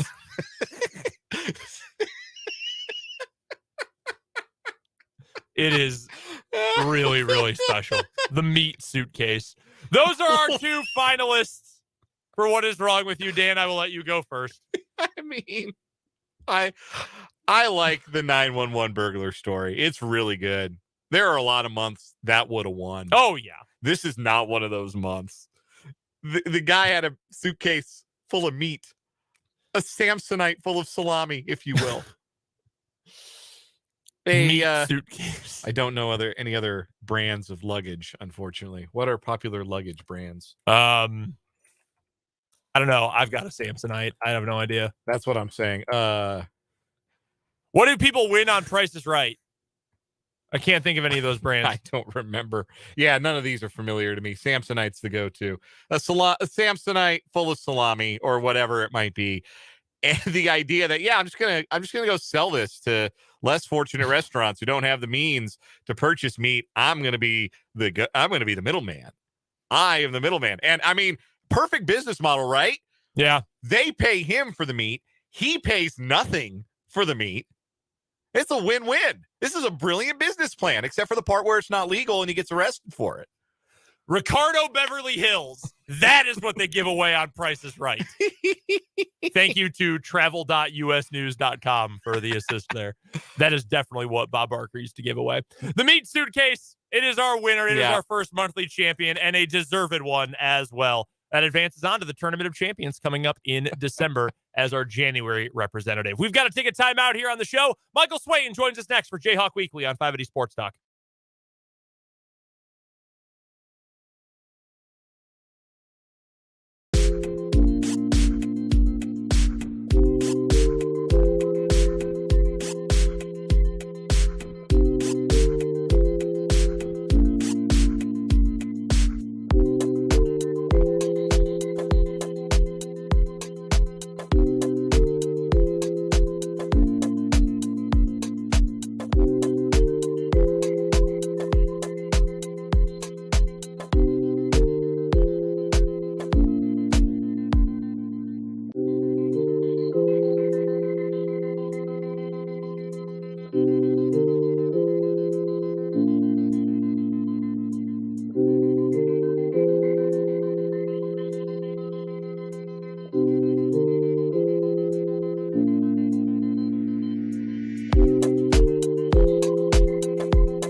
What a scene it is going to be at Allen Fieldhouse this evening as the Kansas Jayhawks take on the Kansas State Wildcats in the Sunflower Showdown, a.k.a. the Clash on the Caw. And to break the whole matchup down, we welcome in our good friend Michael Swain from Fog.net and 24/7 Sports. It's Jayhawk Weekly, brought to you by 23rd Street Brewery in Lawrence. If you are not able to head to the game tonight, but you're looking for somewhere to go, whether it's yourself, your family, your friends, whomever, head to the 23rd Street Brewery in Lawrence. Awesome place to grab a meal, have a beer, and watch a game with some people you care about, maybe some rival fans as well. That's at the corner of Clinton Parkway and Castle in Lawrence, the 23rd Street Brewery. Michael, how jacked up are you for Sunflower Showdown Round 2 tonight? I'm looking forward to it. I'm really looking forward to it. One of the few times in this rivalry game's history where K-State has gone into Lawrence ranked higher than KU. Obviously, it's one spot, but it's still interesting that that's the only second time, maybe third time that it's happened. So really excited for the game tonight. Really excited to see kind of how these two teams try to attack each other the second time around. Are you surprised at all by how big the spread is favoring KU? It opened at Jayhawks by 6.5. It's up to 8.5 points at most places now. Are you surprised that it's that big of a mark? A little bit, yeah. I look at the spread, and I think probably the public impacts it, right? You think about the way that a lot of these things work. I think 6.5 probably would have been a fair number. I probably would have maybe gone one lower, 5.5. But I think, publicly, you look at the teams and you think, oh, KU at home against K-State, and probably if people haven't watched much K-State this year, which is probably the case nationally, probably just going to blind bet Kansas in this spot. And so I think probably the public money, I've not looked at it, but it probably has something to do with that. But I'm a little surprised how big it's gotten with how much people are betting it. But I think this is also a KU team that can't really play worse than they did the first time. I think they did some things well, but you just look at what ended up happening. Like, that's a game that KU, if they actually knock down some open shots they got, that's a game they probably win by 4 in the end. So I'm surprised by it, but also I think this is a game that KU should be winning. And I think that is the next point I wanted to bring up, and that how much does KU actually need to adjust from the first time these two teams met up? We just talked about it earlier on this hour, that KU got to overtime. They had 3 starters foul out of the game. They shot it terribly from 3-point range. And in the end, they still only lost by 1 point in a hostile environment in a conference game on the road. Is there anything really that needs to be actively changed, or is it just something that, KU just needs to execute better and they should be fine? Well, yeah, execution is going to be a big part of it. I look at, Keontae Johnson and just how good he has been. You look at the first matchup, he was a big reason why Kevin McCullough was in foul trouble, why Grady Dick ended up getting in foul trouble, because he was just attacking the rim and he was able to get past guys on the perimeter and put pressure on KJ Adams and you get these guys in bad situations. So I think KU has to do a much better job of staying in front of Keontae in this game, because if all of a sudden you're looking at him getting to the rim and drawing fouls and all of a sudden it slows the game down, those kind of runs that Kansas has been really good at, they become a lot harder to go on when the opposing team comes down, draws a foul, all of a sudden, everyone's standing around for 30 seconds, then you got to dribble the ball up the court. So I think for me, I think that's probably the biggest adjustment. I think offensively, Kansas is fine, right? KJ Adams scored in double digits. Grady Dick somehow scored in double digits, even though it felt like he couldn't hit the broadside of a barn during the game. So I just look at it overall and say, if KU can do a better job on Keontae and keep Marquise Noel limited like they did last time, the bench players aren't going to go off like they do at home on the road, right? It's just kind of a traditional basketball take. You look at it with Kansas, right? The bench players typically aren't going to play as well on the road. And I think you can say that for Kansas State as well. And you look at the bench players that had big roles in the last game, and it's kind of hard to say, yeah, those guys are going to do it again. So I look at this game and say, if KU can play better against Keontae and continue to do what they did against Marquise Noel, that spread may not look as crazy as it might look on paper.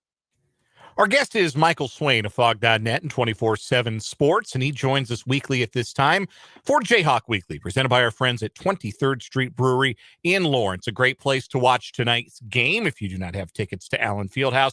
A great place to watch any sporting event. Enjoy one of their microbrews or any of the delicious selections on their menu. Be a good night tonight to order up the Bill Self, the Buffalo Chicken Mac and Cheese. That's right. Now, that's what I call a slam dunk. 23rd Street Brewery. I'm going to do it every week now.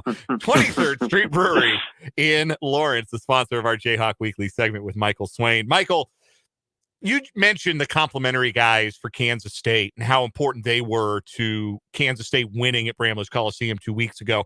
Desi Sills and Naquan Tomlin combined for 39 points in that game.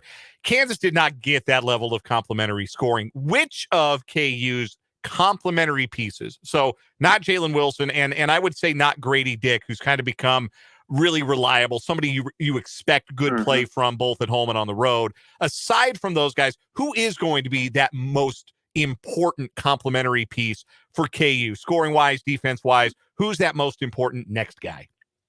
Well, I look at KJ Adams kind of being that guy because you look at K-State, Gessen's back, and he was a guy that didn't play in the first game. And so I think the center position for Kansas is going to be huge because I think it's been pretty simple, right? KU really started to struggle offensively when KJ Adams wasn't providing that double-digit kind of scoring punch.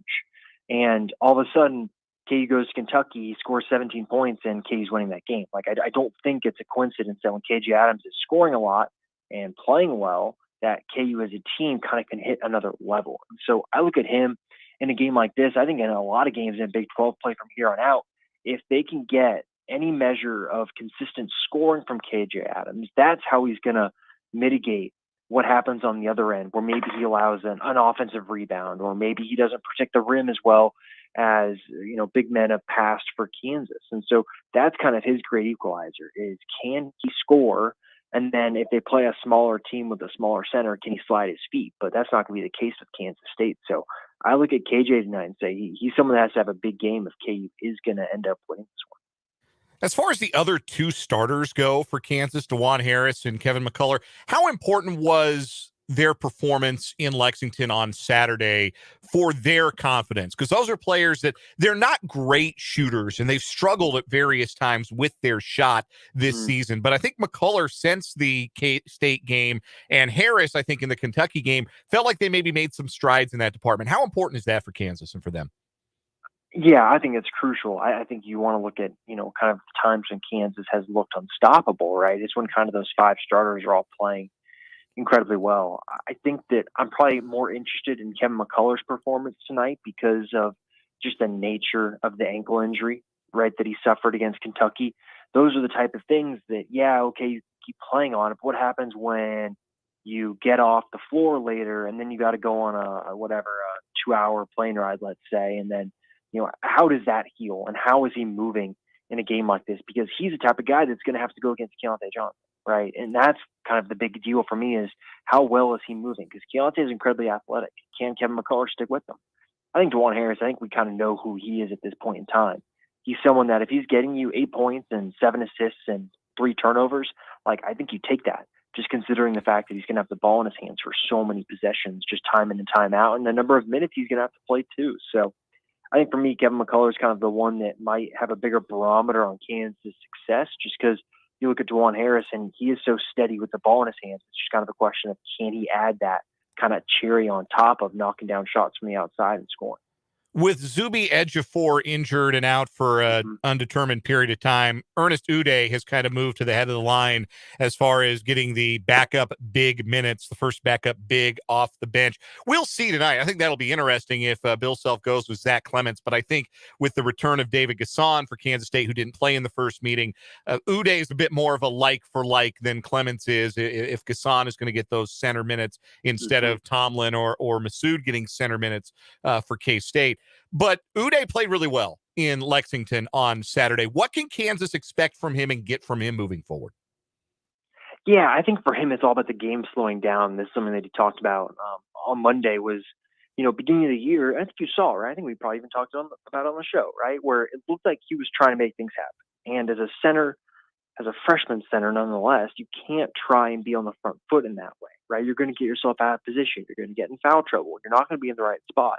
You almost have to let the game come to you at some point instead of trying to be on the front foot, because at that point then, right, things will move slower. You'll be able to react to things instead of about trying to think like, I need to do this, this, and this. And so I think for me with Ernest, can he just play within himself? Don't go try and block every shot. Don't go try and move across the paint. Focus on your guy and just do your job and take care of it. And let guys like Jalen Wilson, Kevin McCullough come in and grab rebounds, and really hope that I think those guys on the perimeter can stay in front of their man. I just think you look at Ernest and what he was able to bring against Kentucky. I just think that was the best stretch of minutes he's had all season, because you saw him kind of stick to his role, right? Just stay between yourself and the basket with Sheboy, right? Just don't try and do too much. And I think he did a really good job of that. And then obviously kind of the empty side pick and roll with him being able to run to the rim. I think that's really important. I think against a team like Kansas State, like I think that's something that maybe he'll be able to get 2 baskets off of. And if he does provide that, that's huge because guess what? They've not been getting 2 baskets off the bench from their center big all season. So it's already going to be a huge positive. So I look at him and I think that the time being able to sit and watch the game, to in practice be working on this stuff, to in the film room be watching, I think that's going to help him. And I think we'll see a better version of Ernest now than we probably did at the beginning of the season. And obviously that's how it should work, but it could be easier said than done with some guys. And so he said all the right things, and I think Kentucky showed that he's at least taken some steps forward. But now I think, K-State athletically is going to be able to get up a little bit more and maybe match him compared to Sheboy, who's probably more of a bruiser. Just a few more questions for Michael Swain of Fog.net and 24/7 Sports as he joins us here on 580 Sports Talk for our 23rd Street Brewery Jayhawk Weekly, like he does bottom of the 4 o'clock hour every Tuesday, preparing for KU versus K-State coming up tonight. All right, Michael, let's get a prediction for the game. Can KU cover that big spread? Can they get it done? And what is going to be the number one thing they have to accomplish to make sure they come away with the win? Yeah, I think just defense is probably the biggest key for this game. You look at K-State. I just think if you can play really good defense against them, you're going to have opportunities to get points. I think they showed the first time around that they can get good looks against this team. As for my prediction, I think Kansas does win. I don't know if I like that big of a spread, 8.5. Like, I think probably this ends up being kind of a 69 to 63 type of game. Bill Self kind of said yesterday he expects a lot of these games to go under the second time around. Yes, I mentioned under there for those that are living in Kansas. I just think that this is a game that, 69, 63 probably is going to be my final prediction. All right, 2 more quick questions for you, Michael, before we let you go and get ready for the game tonight. Number 1, initial thoughts on KU's draw for the Big 12 football schedule. Yeah, it kind of got a big shrug from me. It's one of these where you look at it and you're like, that's not as hard as it could have been. It's also not as easy as it could have been. I think getting these new Big 12 schools at home is pretty important. I just don't know what to think of BYU, right? Yeah, they have Keaton Slovis coming in at quarterback, but they do lose some stuff on defense. And so interested to see them. UCF is kind of the same deal. It's hard to judge these teams that are making the jump from either being independent or from being a G5 team up to the Power 5, right? Houston had a really good season last year in the AAC, and KU went in there and stomped them. So I think the schedule overall, I think Vegas probably will set the win total probably 5.5. And I think this is a season where you can see 6 wins, 7 wins for Kansas. They obviously have to play well and not have a lot of injuries, but this is a schedule that could allow you to go bowling if things go your way with injuries. Stinks to not get West Virginia. Really bummed KU does not get West Virginia. That would make that 6 or 7 win number certainly easier. All right, Michael, last thing for you. How are you feeling? Know you're a 49ers fan. How are you feeling? Hey, well, I said last week I thought they were going to lose. Now, did I expect Brock Purdy to have Tommy John surgery? Not at all. But I'll tell you what, I think the way the game plays out, it kind of lets you grieve in the moment. So I'll be all right. I'm going to root for the Eagles, I think. I'm saying that on a speaker radio station, but I think I'm going to root for the Eagles because there's nothing better than losing to the team that wins the Super Bowl because you get to feel good about yourself. So I'm all about that as a 49er fan. Hey, I can understand that. I've done that many times when my favorite team has been embarrassed in the postseason, which unfortunately has happened many times to your team most often, Michael. Michael Swain from Fog.net joins us every single Tuesday, bottom of the 4 o'clock hour for Jayhawk Weekly, brought to you by 23rd Street Brewery in Lawrence. Go find all of Michael's tremendous work covering all things KU at Fog.net. Michael, appreciate the time as always, my friend. We will see you tonight at Allen Fieldhouse. Awesome. Sounds good. Talk to you later. That is Michael Swain from Fog.net and 24/7 Sports. Great stuff on that matchup tonight. Of course, you'll be able to hear KU versus K-State, the K-State broadcast, as always, right here on our airwaves on 580 WIBW. Pregame begins as soon as we are done on 580 Sports Talk. Stan and Wyatt will be on the call on the K-State Radio Network. Tip-off set for 7 o'clock. Coming up in the 5 o'clock hour of 580 Sports Talk, we've got our headlines for the day. Asked Michael about the Big 12 schedule. We'll get you the Big 12 schedule for KU and K-State, our initial thoughts on what that looks like, plus a major day for NFL coaching news. We'll get to that. We'll get to some other Big 12 hoops and more. Don't forget to go check out the podcast version of the show if you've missed anything up until this point. It's on our website, 580WIBW.com. And, of course, head to YouTube to check out the stream as well. Sports on 580 WIBW is the channel. 5 o'clock hour of 580 Sports Talk is up next.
Tuesday edition of 580 Sports Talk with Brendan Dorzinski and Dan Lucero. Appreciate you spending some of your Tuesday afternoon hours with us on a Sunflower Showdown Tuesday. Should be a fun one tonight. 6 o'clock pregame, 7 o'clock tip on the K-State Radio Network right here on 580 WIBW. We'll talk some more Big 12 hoops coming up later on in the hour. Some dramatic basketball last night, to say the least. Two more really awesome games in the Big 12. It's like we say it's the best conference in basketball, but there's proof of that every single night. Like every night there is college basketball on. You watch any of the other games in any of the other leagues in the country, and then you watch the Big 12. The level of competitiveness, the level of play is just higher. It just is. Oh, yeah. By a lot. Honestly, like you might get proof of concept every night. You might get a couple good games a week in any league, but you're getting good games in every single matchup when it gets to the Big 12. Other games on tonight too: West Virginia, TCU. No Mike Miles for TCU. Do we have a time frame on his return? No, there is no time frame. That just sucks. Out indefinitely. It doesn't sound like it's going to be season ending at the very least. That's good. It was a hyperextension, no ligament damage, which is very good news. But yeah, how different does TCU look? I know they took Mississippi State to overtime, but Mississippi State can't score. And I do wonder that West Virginia, who's played better of late and is a better offensive team than Mississippi State, if they're going to maybe have a little too much firepower for TCU without Mike Miles tonight. I mean, I would imagine that would be the issue. West Virginia riding high after a win over Auburn, number 15 Auburn, when they faced off last season. So yeah, it's man, that's going to be very, very interesting in that matchup. I feel bad for Mike Miles. I really do. I feel bad for TCU. But this is a different TCU team than we've seen even in the past with Jamie Dixon. I mean, they've got dudes. They've got other players other than Mike Miles. It's just hard to lose the preseason conference player of the year. So we'll get to that. Also, Dan's got an interesting note about his Twitter mentions from last night, tweeting about Iowa State. Somebody who has a stake in Iowa State men's basketball found Dan's tweets. Hopefully it will be a lesson for parents everywhere. And I know, as somebody who does not have children, you might think, what right do you have to give advice to parents? But I do. I am going to give some advice to either current parents or people who think they might be parents in the future. Be more like Annie Apple is what I'm going to tell you. And that will make sense when I talk about it a little later on. I do want to bring up this story real quick. We've got our 5-Day Sports Talk headlines in just a moment. At the Thunderbird Classic girls basketball tournament this past weekend, we had coverage on Thursday and Friday. We had a triple header of games on Friday, and Dan and I did the game for game number 2.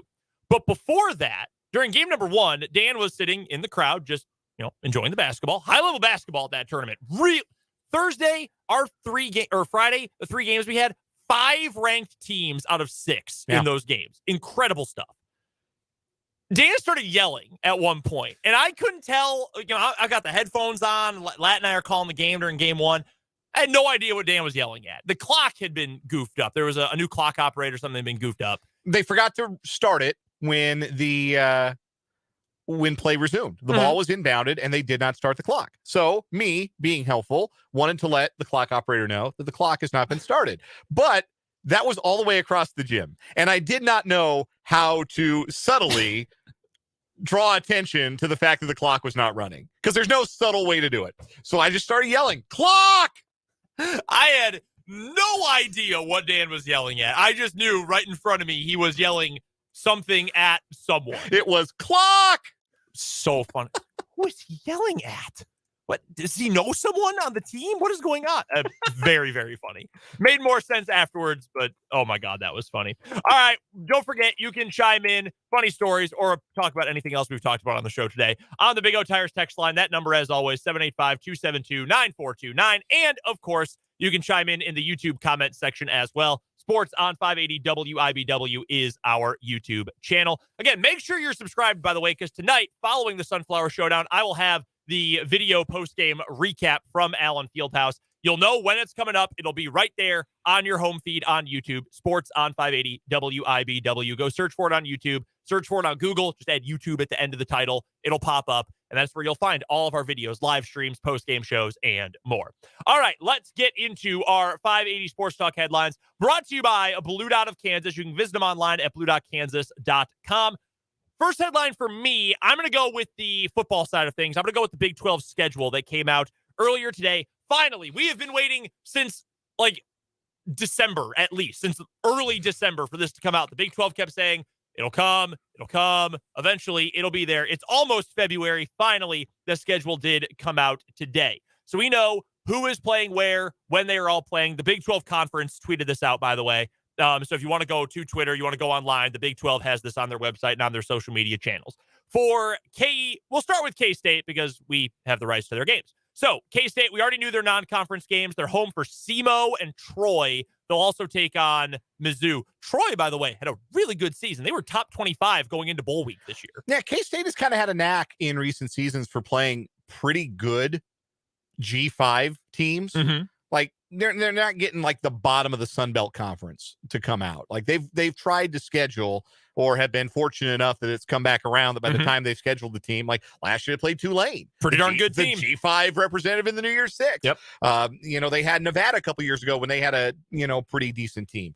And they'll get a Troy team that should be very tough. It'll be a good challenge for them. You'd rather them play tough games for sure early in the season before the Big 12 slate. And I think you'd rather get a good game as a consumer if you are buying tickets, if you're buying a season ticket package to Bill Snyder Family Stadium. Yeah, Southeast Missouri's a buy game, but like you'd rather get a bunch more good games if you're getting a good one with Troy coming to town. And then again, you get to go to Columbia for the back end of the home and home with Missouri. K-State, and be happy, K-State. I know many of you Wildcats fans have been very upset about this for many years. You are going to start conference play at home. K-State hosts one of the new members of the Big 12, UCF, the Knights. That'll be on September 23rd, so be excited about that. You get to open it at home. Early bye week for K-State this year. They're going to get a bye in the last week of September. Yeah, week 5. They'll go on the road 2 straight against Oklahoma State and Texas Tech, including that Oklahoma State game is on a Friday. Yes, we had a texter from the 402 point out why that stinks, and we have been vocal because Kansas has played a lot of Friday night games. I shouldn't say a lot, but they played a Friday night game at least each of the last 2 years. Yeah, each of the last 2 years. And we've been vocal about that. And the texter on the Big O Tires text line point out the same thing, that when you play a football game on a Friday night, you're taking away from your local high school audience. Now, it's at least not a home game for K-State. Yeah. But still, like there are going to be people who might be inclined to go watch the high school game in town or in a community that, well, K-State's on. So we got to watch we got to watch the Cats. So that is disappointing. I'm disappointed to see K-State on a Friday. I don't know how much input they had on that or if that was a network decision. I'm guessing it was probably more the latter than the former. Probably. But it is still a bummer that they've got a Friday nighter on the schedule. Oklahoma State wanted to hide that game as best as possible. They're going to get blown out at home with their Division III coordinators and their empty stadium. They wanted to hide that game. K-State also on the road to Texas Tech. They'll get back-to-back home games in the middle to end of October against TCU and Houston. Then to end the schedule, they alternate road and home. You got Texas on the road, Baylor at home, KU in Lawrence, second to last week of the season. So stupid. And then Farmageddon will be the last game of the regular season. That'll be in Manhattan this year. K-State does not have to play Cincinnati. They will not play BYU. They will not play Oklahoma. And they will not play West Virginia. Kind of a bummer because, like, for one, it's fun to play the new teams. And it's also disappointing, I think, to note that there are no new road trips for K-State. The conference road trips, well, all the road trips, Columbia, Stillwater, Lubbock, Austin, and Lawrence. It's the Big 8. Yeah. And Austin. But, they don't get a chance to go to Provo or they don't go to Cincinnati. They don't go visit any of the newcomers, which is a bit of a bummer. And obviously there will be time in the future to do that, but it would have been exciting, I'm sure, for, again, the K-State fan inclined to maybe travel to a road game to maybe visit somewhere new. And also those 4 teams all kind of stunk last year. Yeah. Well, that's why I was saying like BYU was very mid. Cincinnati didn't stink, but they got a new head coach. Lou Fickle's out of there, so who knows what direction they go. West Virginia was very average, and Oklahoma also mid, 6-6, and got blown out, or then they lost to K-State. Yeah, they ducked K-State. They did. There's no proof of that, but I'm gonna stick with that they're ducking K-State. And Jake was saying it to me earlier, like, when's the next time K-State and OU are going to play? He said, before or after 2040. And I said, oh, after. Yeah. They're never going to play again. That's over. It sucks, but it's over. As for KU, also opened the year with 2 home games and then a road game in their third non-conference game. They do not play on Saturday to open the season again. However, they also did not open on Friday. They're going to play Thursday, August 31st against Missouri State. Okay, sure, I guess. Why not? Mo State's going to have a new coach. Bobby Petrino's not there any longer. Best of luck to Missouri State against KU. KU also gets to play Illinois at home. I have been waiting for this home and home for so long, and I am so excited for it on September 9th. KU also has to go on the road to play Nevada. KU opens Big 12 play at home. They get to play BYU at home. That's fun. I'm excited for that. KU will go to Provo the next year. Kansas goes on the road to Texas on September 30th. And be prepared. That is a Longhorn Network game. So just be ready for that. UCF comes to Lawrence as well the first week of October. KU's got a middle of the season bye week. They're off on October 21st after a trip to Stillwater. KU's got Oklahoma at home. KU's one of just 3 teams that has Texas and Oklahoma on the schedule this year. That's not fun. Additionally, on the road to Iowa State, 2 straight at home against Texas Tech and K-State on the 11th and 18th of November. And then KU ends the season with one of those new road trips. They will go to historic Nippert Stadium at Cincinnati last week of the season. I think that's its official name, historic Nippert Stadium. Everyone says it. It's like when Cole McDonald was the quarterback at Hawaii, and their, may he rest in peace, longtime broadcaster Robert Kakala called him Cole McDonald. He never said Cole. He never said McDonald. He called him his full name every single play. I watched a lot of Hawaii that year. They won me a lot of money. Same kind of principle here with Nippert Stadium. It's historic Nippert Stadium. So those are your schedules for K-State and KU. Again, the Big 12 has this on their website if you want to see it in full. First headline for me, and for the record, we are not ignoring the big breaking news of the day in the National Football League. In fact, it broke as we were opening the show. We'll have a little bit more on that later in the hour. But yes, we are aware that the Denver Broncos and Houston Texans appear ready to finalize their new head coaching hires. The Houston Texans and DeMeco Ryans, former defensive coordinator in San Francisco, and the Broncos have reached compensation agreement with the Saints to begin negotiating with Sean Payton to become their next head coach. If you missed that in hour number 1, that all broke while we were in the middle of our opening segment. You can check it out on the archive on our YouTube. You can also check it out on the podcast page, 580wibw.com. But there are some other things worthy of attention today, like this hilarious note from the Pro Bowl. The Baltimore Ravens are sending their quarterback to the Pro Bowl. Hey, that's not weird. Their quarterback's Lamar Jackson. He's won an MVP. No, not that quarterback. They are sending Tyler Snoop Huntley to the Pro Bowl. He will be one of the 3 AFC quarterbacks representing at the Pro Bowl this coming weekend in Las Vegas. Tyler Huntley threw 2 touchdown passes this past season, the fewest by far for a quarterback selected to the Pro Bowl since the 1970 merger.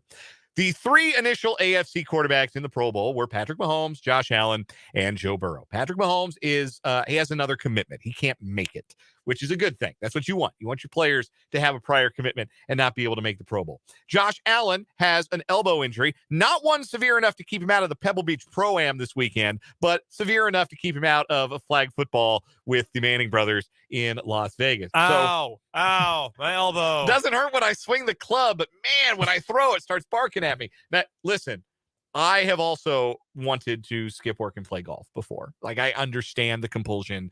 And I'm sure anybody who's ever enjoyed golf, anybody who loves golf, has also had that very same compulsion to say, I don't feel like working. I want to go play golf instead with my friends. And Josh Allen getting to do that. He's living the dream a little bit. So no Mahomes, no Josh Allen. Joe Burrow is also not going to the Pro Bowl. Nobody knows why. He's just not going.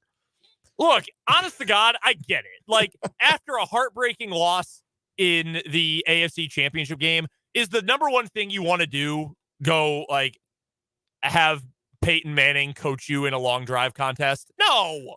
Yeah, if I'm going to be in a long drive contest, I want it to be with, like, all the former baseball players from the 90s and 2000s at the Pebble Beach Pro-Am. Like, I want to go hang out with Charles Barkley and like, Larry Fitzgerald to be there, probably. Although, you know who I don't want to see? John Smoltz and Greg Maddux. Tony Romo is certainly going to be there. I don't want to hang out with him. Like, Tony, leave me alone. I can't deal with you right now.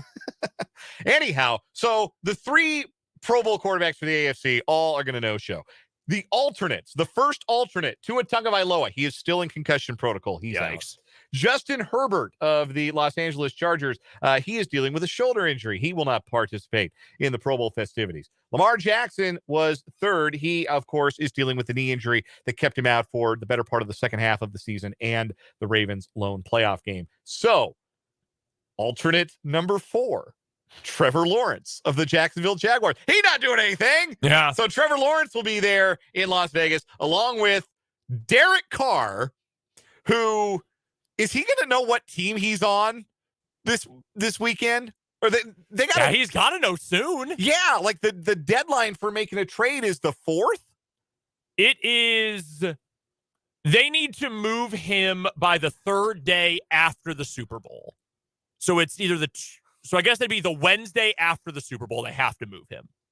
So it would probably behoove them to get it done soon, so other teams can figure out what their offseason plan looks like. But he might know by next weekend or this weekend, I guess. Also, it's very funny the Raiders announced that. Like, the Raiders put out an official, hey, Derek Carr is going to the Pro Bowl, even though he already said goodbye to all of us and has kind of moved on. It's so funny. It's really, really funny.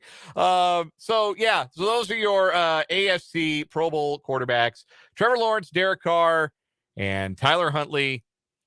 And they're going to play flag football and do the long drive and, I don't know, karaoke. Like, what else are they doing?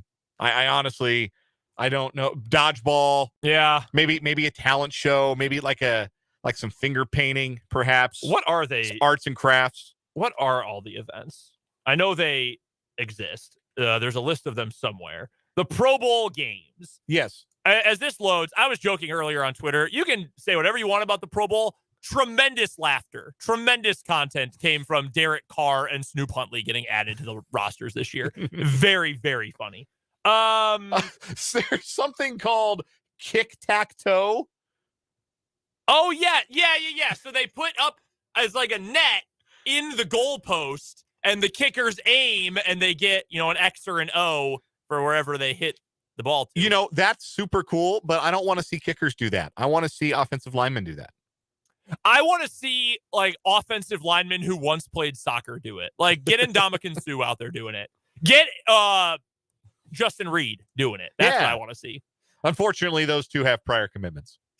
Well, okay. Yeah, that's actually true. All right, here's the overview of the skills competitions, okay? Mm-hmm. Epic Pro Bowl Dodgeball, presented by Bud Light. Because, of course. I wasn't interested, but now that you said it's epic... Lightning round. I don't know what that is. That could be anything. Teammate pairings from each conference will toss water balloons back and forth from increasing distances. Each tandem that completes all their tosses advances to the second phase. Part 2, players will attempt to catch punts from a jugs machine. In Part 3, Thrill of the Spill, the remaining players from each conference will aim at targets attached to a bucket hanging above the head of an opposing conference's coach. 4th grade field day. Yeah.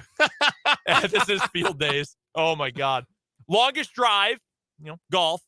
Precision passing. That used to be a thing. Yes. That was fun. Liked that.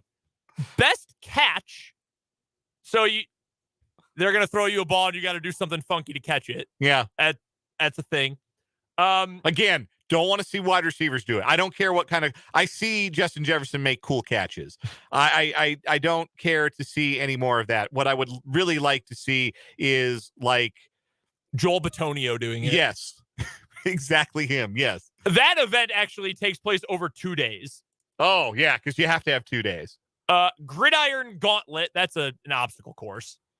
Move the chains. Let's get as many football phrases in here as possible. In which 4 teams, 2 teams from each conference, will compete side by side in a weighted wall pull. So they're going to do strongman competition stuff. Mm-hmm. And then kick-tack-toe, where each team's kicker, punter, and long snapper will try to play tic-tac-toe with the uprights. Man, now I've got the music from the precision passing mini game from NFL Quarterback Club on the Game Boy running through my head. Oh my God, that's funny. That's the joke that only I get. Final headline for me. Let's go back to the coaching hires here. We'll just, because I don't know where else we'll fit this in. 3 head coaching hires have been made for the 5 open jobs. Frank Reich in Carolina, Sean Payton in Denver, and now DeMeco Ryans in Houston. Rank them 1 through 3. Best hire to worst. I think you could make a compelling argument to rank them in any order and would be right. I don't think there's a bad hire here. There's nothing that stands out as like egregiously like, why is this guy getting a job? I think I would have to rank Ryan's last just because we don't know what kind of head coach he's going to be. Can he hire an offensive coordinator? Can he manage a game? Yeah. Like, can he do all the head coach stuff? I think he's going to do great. I think his players will really have a lot of respect for him, but he is going to have to put a good offensive staff around him. And then they need players because that's the worst roster in the league. Yeah. They did give him a 6-year contract, which they kind of had to do because they just fired their last 2 coaches after 1 year each. But to me, that at least says, hey, look, you have a little time. We're not going to put you in the same category as Lovie Smith and David Culley. You're going to have time to build your system, which is encouraging. Yes. I would rank Reich first above Peyton, if only because the Panthers didn't have to trade a first-round pick and a future second-round pick to get him. I think I'm going to make an argument for DeMeco Ryans to be number 1. I think I would go Ryans, Reich, Peyton. They gave up a first and a second-round pick to get a coach, man. Even a good coach who, has the same record pretty much in his career as Mike McCarthy. He's a good coach, but did you really need to give up a first and a second-round pick on a team that is going to be struggling for talent over the next couple of years? That's not smart to me. That's a bad hire. Even for a good coach, that's not a good hire, not a good process. I think that this is Denver acknowledging that nothing matters except for whether or not the Russell Wilson thing can be salvaged. Whether or not they can get above average play from Russell Wilson. Because if they don't get that, they're boned no matter how they look at it. Because this is the last year of his initial contract with Seattle, and then the extension kicks in, and they got like at least 2 years where they're going to have to eat that. They can't cut him. So he's going to be their quarterback for the next 3 years. And if he's not any good, if he's not any better than he was last year, then it doesn't matter who the other 52 dudes on that roster are. Yeah, that's fair. That's entirely fair. So I think that's kind of the way Denver had to approach this hire. Like, we have to get it right with our quarter. If we screwed up the quarterback thing this bad and we can't fix it, then nothing else we do really matters here until we can fix the quarterback thing. We did hear, and again, in a point in favor of Denver, we did hear throughout this process that Russell Wilson really wanted Sean Payton, and Sean Payton was open and excited to work with Russell Wilson and work with that Denver franchise. Now, maybe that's just because they were going to offer him the most money, but that's what we have. That's all we have to work with. And if that's the case, maybe that situation is going to end up working out. And if it does, the AFC West maybe next year will actually be the beast we thought it was going to be going into this year. That does it for our 580 Sports Talk headlines, brought to you by Blue Dot of Kansas. Go visit our friends online at blue.kansas.com. By the way, make sure your heater is working. Good time to call Blue Dot because it is freaking cold outside. So hit them up online, blue.kansas.com. I'm on my way to Allen Fieldhouse for the Sunflower Showdown tonight. Make sure you're subscribed to YouTube, Sports on 580 WIBW, so you can see the post-game recap show on YouTube right after the game is over. Dan's got you the rest of the way. A fun story from Twitter last night and a look at some Big 12 hoops action as well. It's all coming up in this 5 o'clock hour of 580 Sports Talk.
.533 on 580 Sports Talk.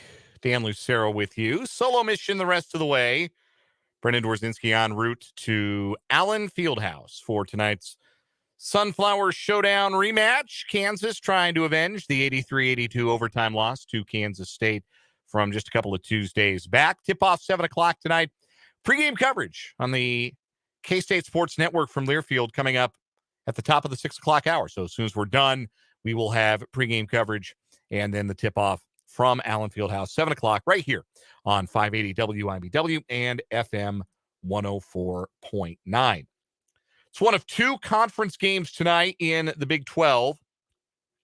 The other one is West Virginia heading to TCU. Fascinating to see what TCU looks like without Mike Miles, who steps up and who fills the void. Scoring-wise, playmaking-wise, distribution-wise. Or if West Virginia, who's played a little better of late, certainly shot the ball better of late, earned a hard-fought win over a top 15-ranked Auburn team on Saturday in the SEC Big 12 Challenge. Can West Virginia go to Fort Worth and pull out a victory? That line has moved in West Virginia's favor.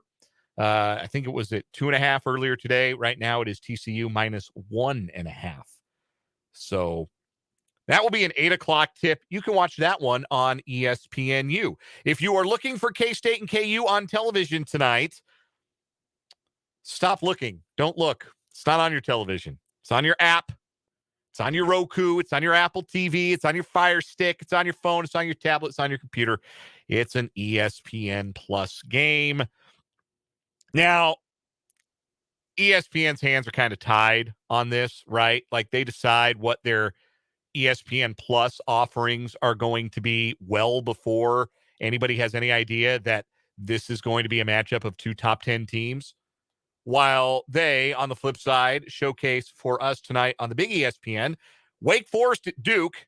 Neither of those teams are ranked. What else they got on ESPN tonight? ESPN2 tonight, Indiana at Maryland. That's an 8 o'clock tip on ESPN2. They got, no, they wouldn't have a Big East game. Maybe some SEC basketball tonight. Yeah, ESPN2. Texas A&M, Arkansas. That's a 6 o'clock tip, ESPN2. And then big ESPN in the 8 p.m. slot on Big Monday tonight, or Super Tuesday tonight, I suppose it is. Kentucky at Ole Miss. So, yeah, Kentucky at 9-12 Ole Miss. ESPN. Number 7 versus number 8. In-state rivalry. First game of the year between the two win overtime. ESPN Plus. Bad break for the ESPN folks. But that's where you're going to have to find it if you want to watch it tonight. And if you are not a subscriber or you do not want to put in the legwork, number 1, don't blame you. Understand. Number 2, we got the broadcast for you right here. 580 WIBW and FM 104.9. Last night, there were 2 Big 12 games, both of them barn burners. Texas Baylor, you knew would be good. It was good to the last drop. Texas outlasting Baylor 76-71. So as it stands going into today's action, Texas with a half-game lead on the field in the Big 12. Only Kansas State can catch them through game 9 of 18 in the regular season. So at the halfway point, Texas, there's a decent chance they could stand up all alone at the top of the Big 12 conference. They got 18 points from Teddy Allen, survived an off game from Marcus Carr. We had talked about it in previewing Kansas State, that sometimes when you're at home, it's that bench scoring, it's that secondary scoring that can really help see you through. And that's what Texas got from Sir'Jabari Rice, who chipped in 21 points, including 4 or 5 from downtown off the bench. Baylor has really struggled to shoot it as of late, and they struggled again at Moody Coliseum last night, or the Moody Center, excuse me. They were 37% from the field, 8 of 26 from downtown. LJ Cryer had 19, Keontae George had 17, but Baylor didn't get anything from their bench. Langston Love, who KU fans will remember was kind of an unsung hero of Baylor's win over KU. Langston Love didn't even play, didn't get off the bench for Baylor in that one. So Baylor now 5-4 in the conference, and Texas 7-2. And the reason that they are all alone at the top of the conference going into tonight is because Iowa State lost at Texas Tech. I want to paint the picture for you. With 12 minutes and 37 seconds remaining in the game last night, Iowa State got a three-pointer from Caleb Grill, who looked like prime Reggie Miller last night, just making everything he shot. He ended up 8 of 12, I think, from the three-point arc. Caleb Grill made a three with 12 and a half minutes to go, and that gave Iowa State a 59-36 lead over Texas Tech in a United Supermarkets arena that was half empty and dead as Elvis. Iowa State had a 99.6% win probability in that moment. And then they couldn't get the ball over half court for the better part of the next 12 minutes and 30 seconds. They blew the lead. The game went overtime. In the overtime, Gabe Kalsher, Iowa State's best player, got fouled shooting a three-pointer with his team down one and barely got any of his 3 free throws to the front rim. He was lucky to make one. Texas Tech ends up winning the game 80-77. Iowa State was just throwing the ball at the basket on their final possession, really didn't have a plan. It was an incredible meltdown for Iowa State. And part of me wants to give Texas Tech credit. I mean, you're down 23. You're 0-8 in the league. There's already rumblings about, hey, maybe this is it already for Mark Adams as your head coach.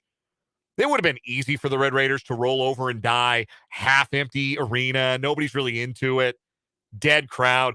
No, they didn't roll over. They played hard. They dug their heels in. They ended up winning the game. They deserve some credit for that. They really do. Iowa State couldn't get the ball over half court against a one-man press. They just had one guy in the backcourt pressuring Texas Tech. And Iowa State kept throwing these lofted balloon cross-court passes. You would yell at your 7th grade basketball team if they made those passes against half-court pressure. And Iowa State kept doing it over and over again and turning the ball over and over again. They ended up with 17 turnovers. And they lost that game that they led by 23 with 12 and a half minutes left. An appalling loss for Iowa State. And they looked bad doing it. It wasn't, sometimes like you give up a big lead because the other team just gets super hot and everything they throw at the basket is going in and nothing you throw at the basket is going in. Iowa State couldn't even get to the stage where they were throwing stuff at the basket. They couldn't get the ball over half court. That's the 13th ranked team in the country. They couldn't get the ball over half court with a 23-point lead. So, again, I'm willing to extend a lot of credit to Texas Tech, but Iowa State was terrible. That's brutally bad to blow that lead. And it's really bad because it looked like Gabe Kalsher was a little overwhelmed by the moment. And that can't happen to your best player, even on the road. Especially when, look, we know that when it's full, United Supermarkets Arena is a tough place to play. That was not full last night. It was maybe half full. So last night, I took to Twitter. You can follow me on Twitter at Dan Lucero Show. You can follow Brendan at BrendanDZW. You can follow the show account at Sports on 580 if you are inclined to do the Twitter thing. I am very inclined to do the Twitter thing. Too inclined sometimes to do the Twitter thing. Just ask my wife. I took to Twitter last night, and I expressed my disappointment in Iowa State, particularly Gabe Kalsher. I said it looked like he wanted to be anywhere else in the world other than playing basketball in that overtime. That he was shook in a half-empty arena. And that to me, if I had a Big 12 first team ballot, Gabe Kalsher wouldn't be on it anymore. That's how bad I thought he was down the stretch. Turning the ball over, missing shots, missing free throws, doing all the things your leader can't do, a veteran guy can't do. So I came down maybe a little harsh on Kalsher, but when you're a senior leader, when you're that caliber of player, I'm not saying take away his scholarship. I'm not saying he's a bum. I'm saying he can't play like that. So I said as much on Twitter, and I said it was a bad loss because he and his teammates couldn't get the ball to the rim in the final 2 minutes of the game. Like, barely get the ball to the front rim. When I tell you those missed free throws by Kalsher were barely getting to the front rim, if you watch the game, you know I'm not exaggerating. So, and then, prone to hyperbole as I sometimes am, said that Iowa State was, quote, completely unserious basketball program. That is what I said about them. That's not very nice. But then again, don't blow a 23-point lead to the last place team in the conference with 12 and a half minutes to go. Not a 23-point first half lead. 23-point lead, 12 and a half minutes to go. Literally just sit on the basketball for 30 seconds per possession and they probably win that game. But they just kept turning it over. Kalsher shrunk from the moment. Bad look for Iowa State. Anyhow, I tweeted that. I didn't think anything of it. Not 10, 15 minutes after the conclusion of the game, I had a reply in my Twitter mentions. And the reply was, "You sound fun," with a pair of eye-rolling emojis. And it came from a woman with the name Lena Grill. And the last name is not a coincidence. So Caleb Grill's mother saw to it to comment on my tweet about her son's basketball team. I didn't say anything negative about her son. I know a lot of people will name search. We have joked about Chiefs players doing this, searching for their own name on Twitter to see what people are saying about them. There is an image circulating around Twitter lately that apparently Kadarius Toney was doing this after the AFC Championship game and got aggressive in some people's DMs, called them some not nice names that I can't repeat on here for criticizing him for getting hurt in the AFC Championship game. Like, people do that. I get it. And certainly am aware that parents of professional and collegiate athletes will do it when it's their kid being mentioned. And Lena Grill, at Grill Family of 5, by the way, numeral 5, if you'd like to follow her shenanigans on Twitter. I don't know what she was name searching because I did not tweet the words Iowa or State or Cyclones or Caleb Grill. But she came to the defense of her son's basketball team, came to the defense of Gabe Kalsher, and told me that I sounded fun. Which, first of all, you know what I'm more fun than? Blowing a 23-point lead to the last place team in the Big 12. I guarantee you that.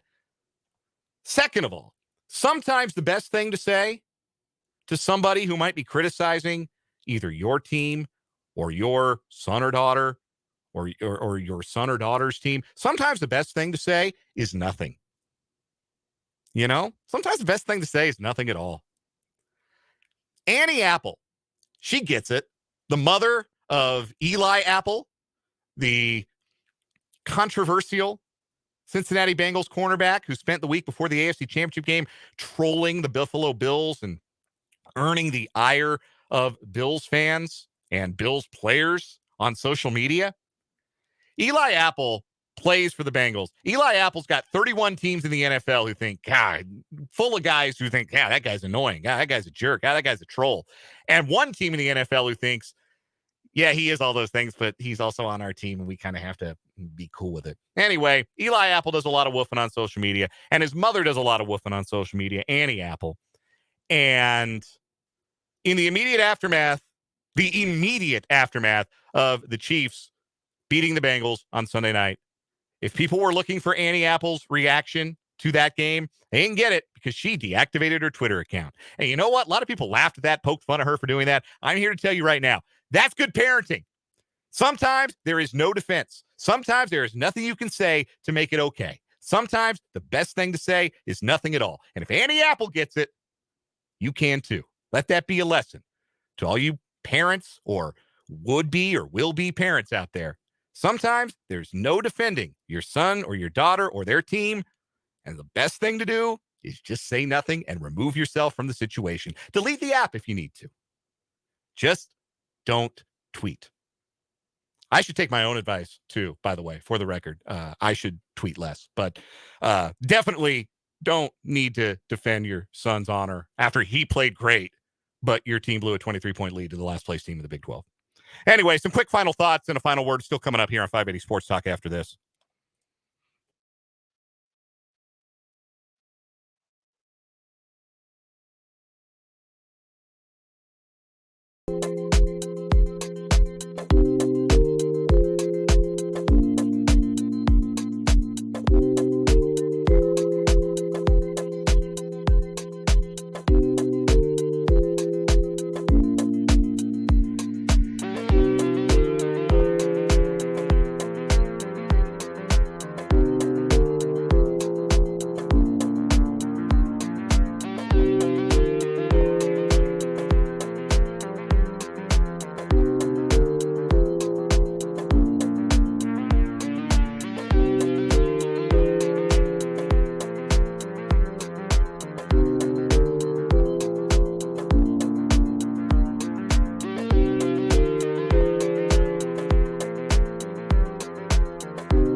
WIPW, Topeka, FM 104.9. One more thing. In conclusion, You better wrap it up. Wrapping up this edition of 580 Sports Talk on this Tuesday evening. Thanks for tuning in today. Appreciate you being a part of the program, whether you texted, commented on the YouTube, watched the YouTube, listened on the web, or terrestrially. We appreciate you being a part of the show today. Final word for me is a quick one about another AFC West team outlaying big draft capital and big money to try and catch the three-time AFC champion Kansas City Chiefs. Today, the Denver Broncos moved closer to hiring former Super Bowl championship winning coach Sean Payton to be their man on the sideline. And look, he's the best coach the Broncos have hired since they hired Mike Shanahan. I don't think there's any question about that. This is a much, much better hiring process than the last three hires that they've made during this playoff drought that they've been in. So they've got themselves a good coach and one who is verifiably successful and has put together some great offenses. But the roster isn't good enough. There's not nearly enough cap room to make it good enough. There's not nearly enough draft capital to make it good enough. And unless Sean Payton can suddenly make Russell Wilson good enough, it's not going to matter. And the Broncos will remain irrelevant in the AFC West. That does it for the show today. K-State Hoops coming up next. The Sunflower Showdown. For Brendan, I'm Dan. See ya. The whole staff at Interim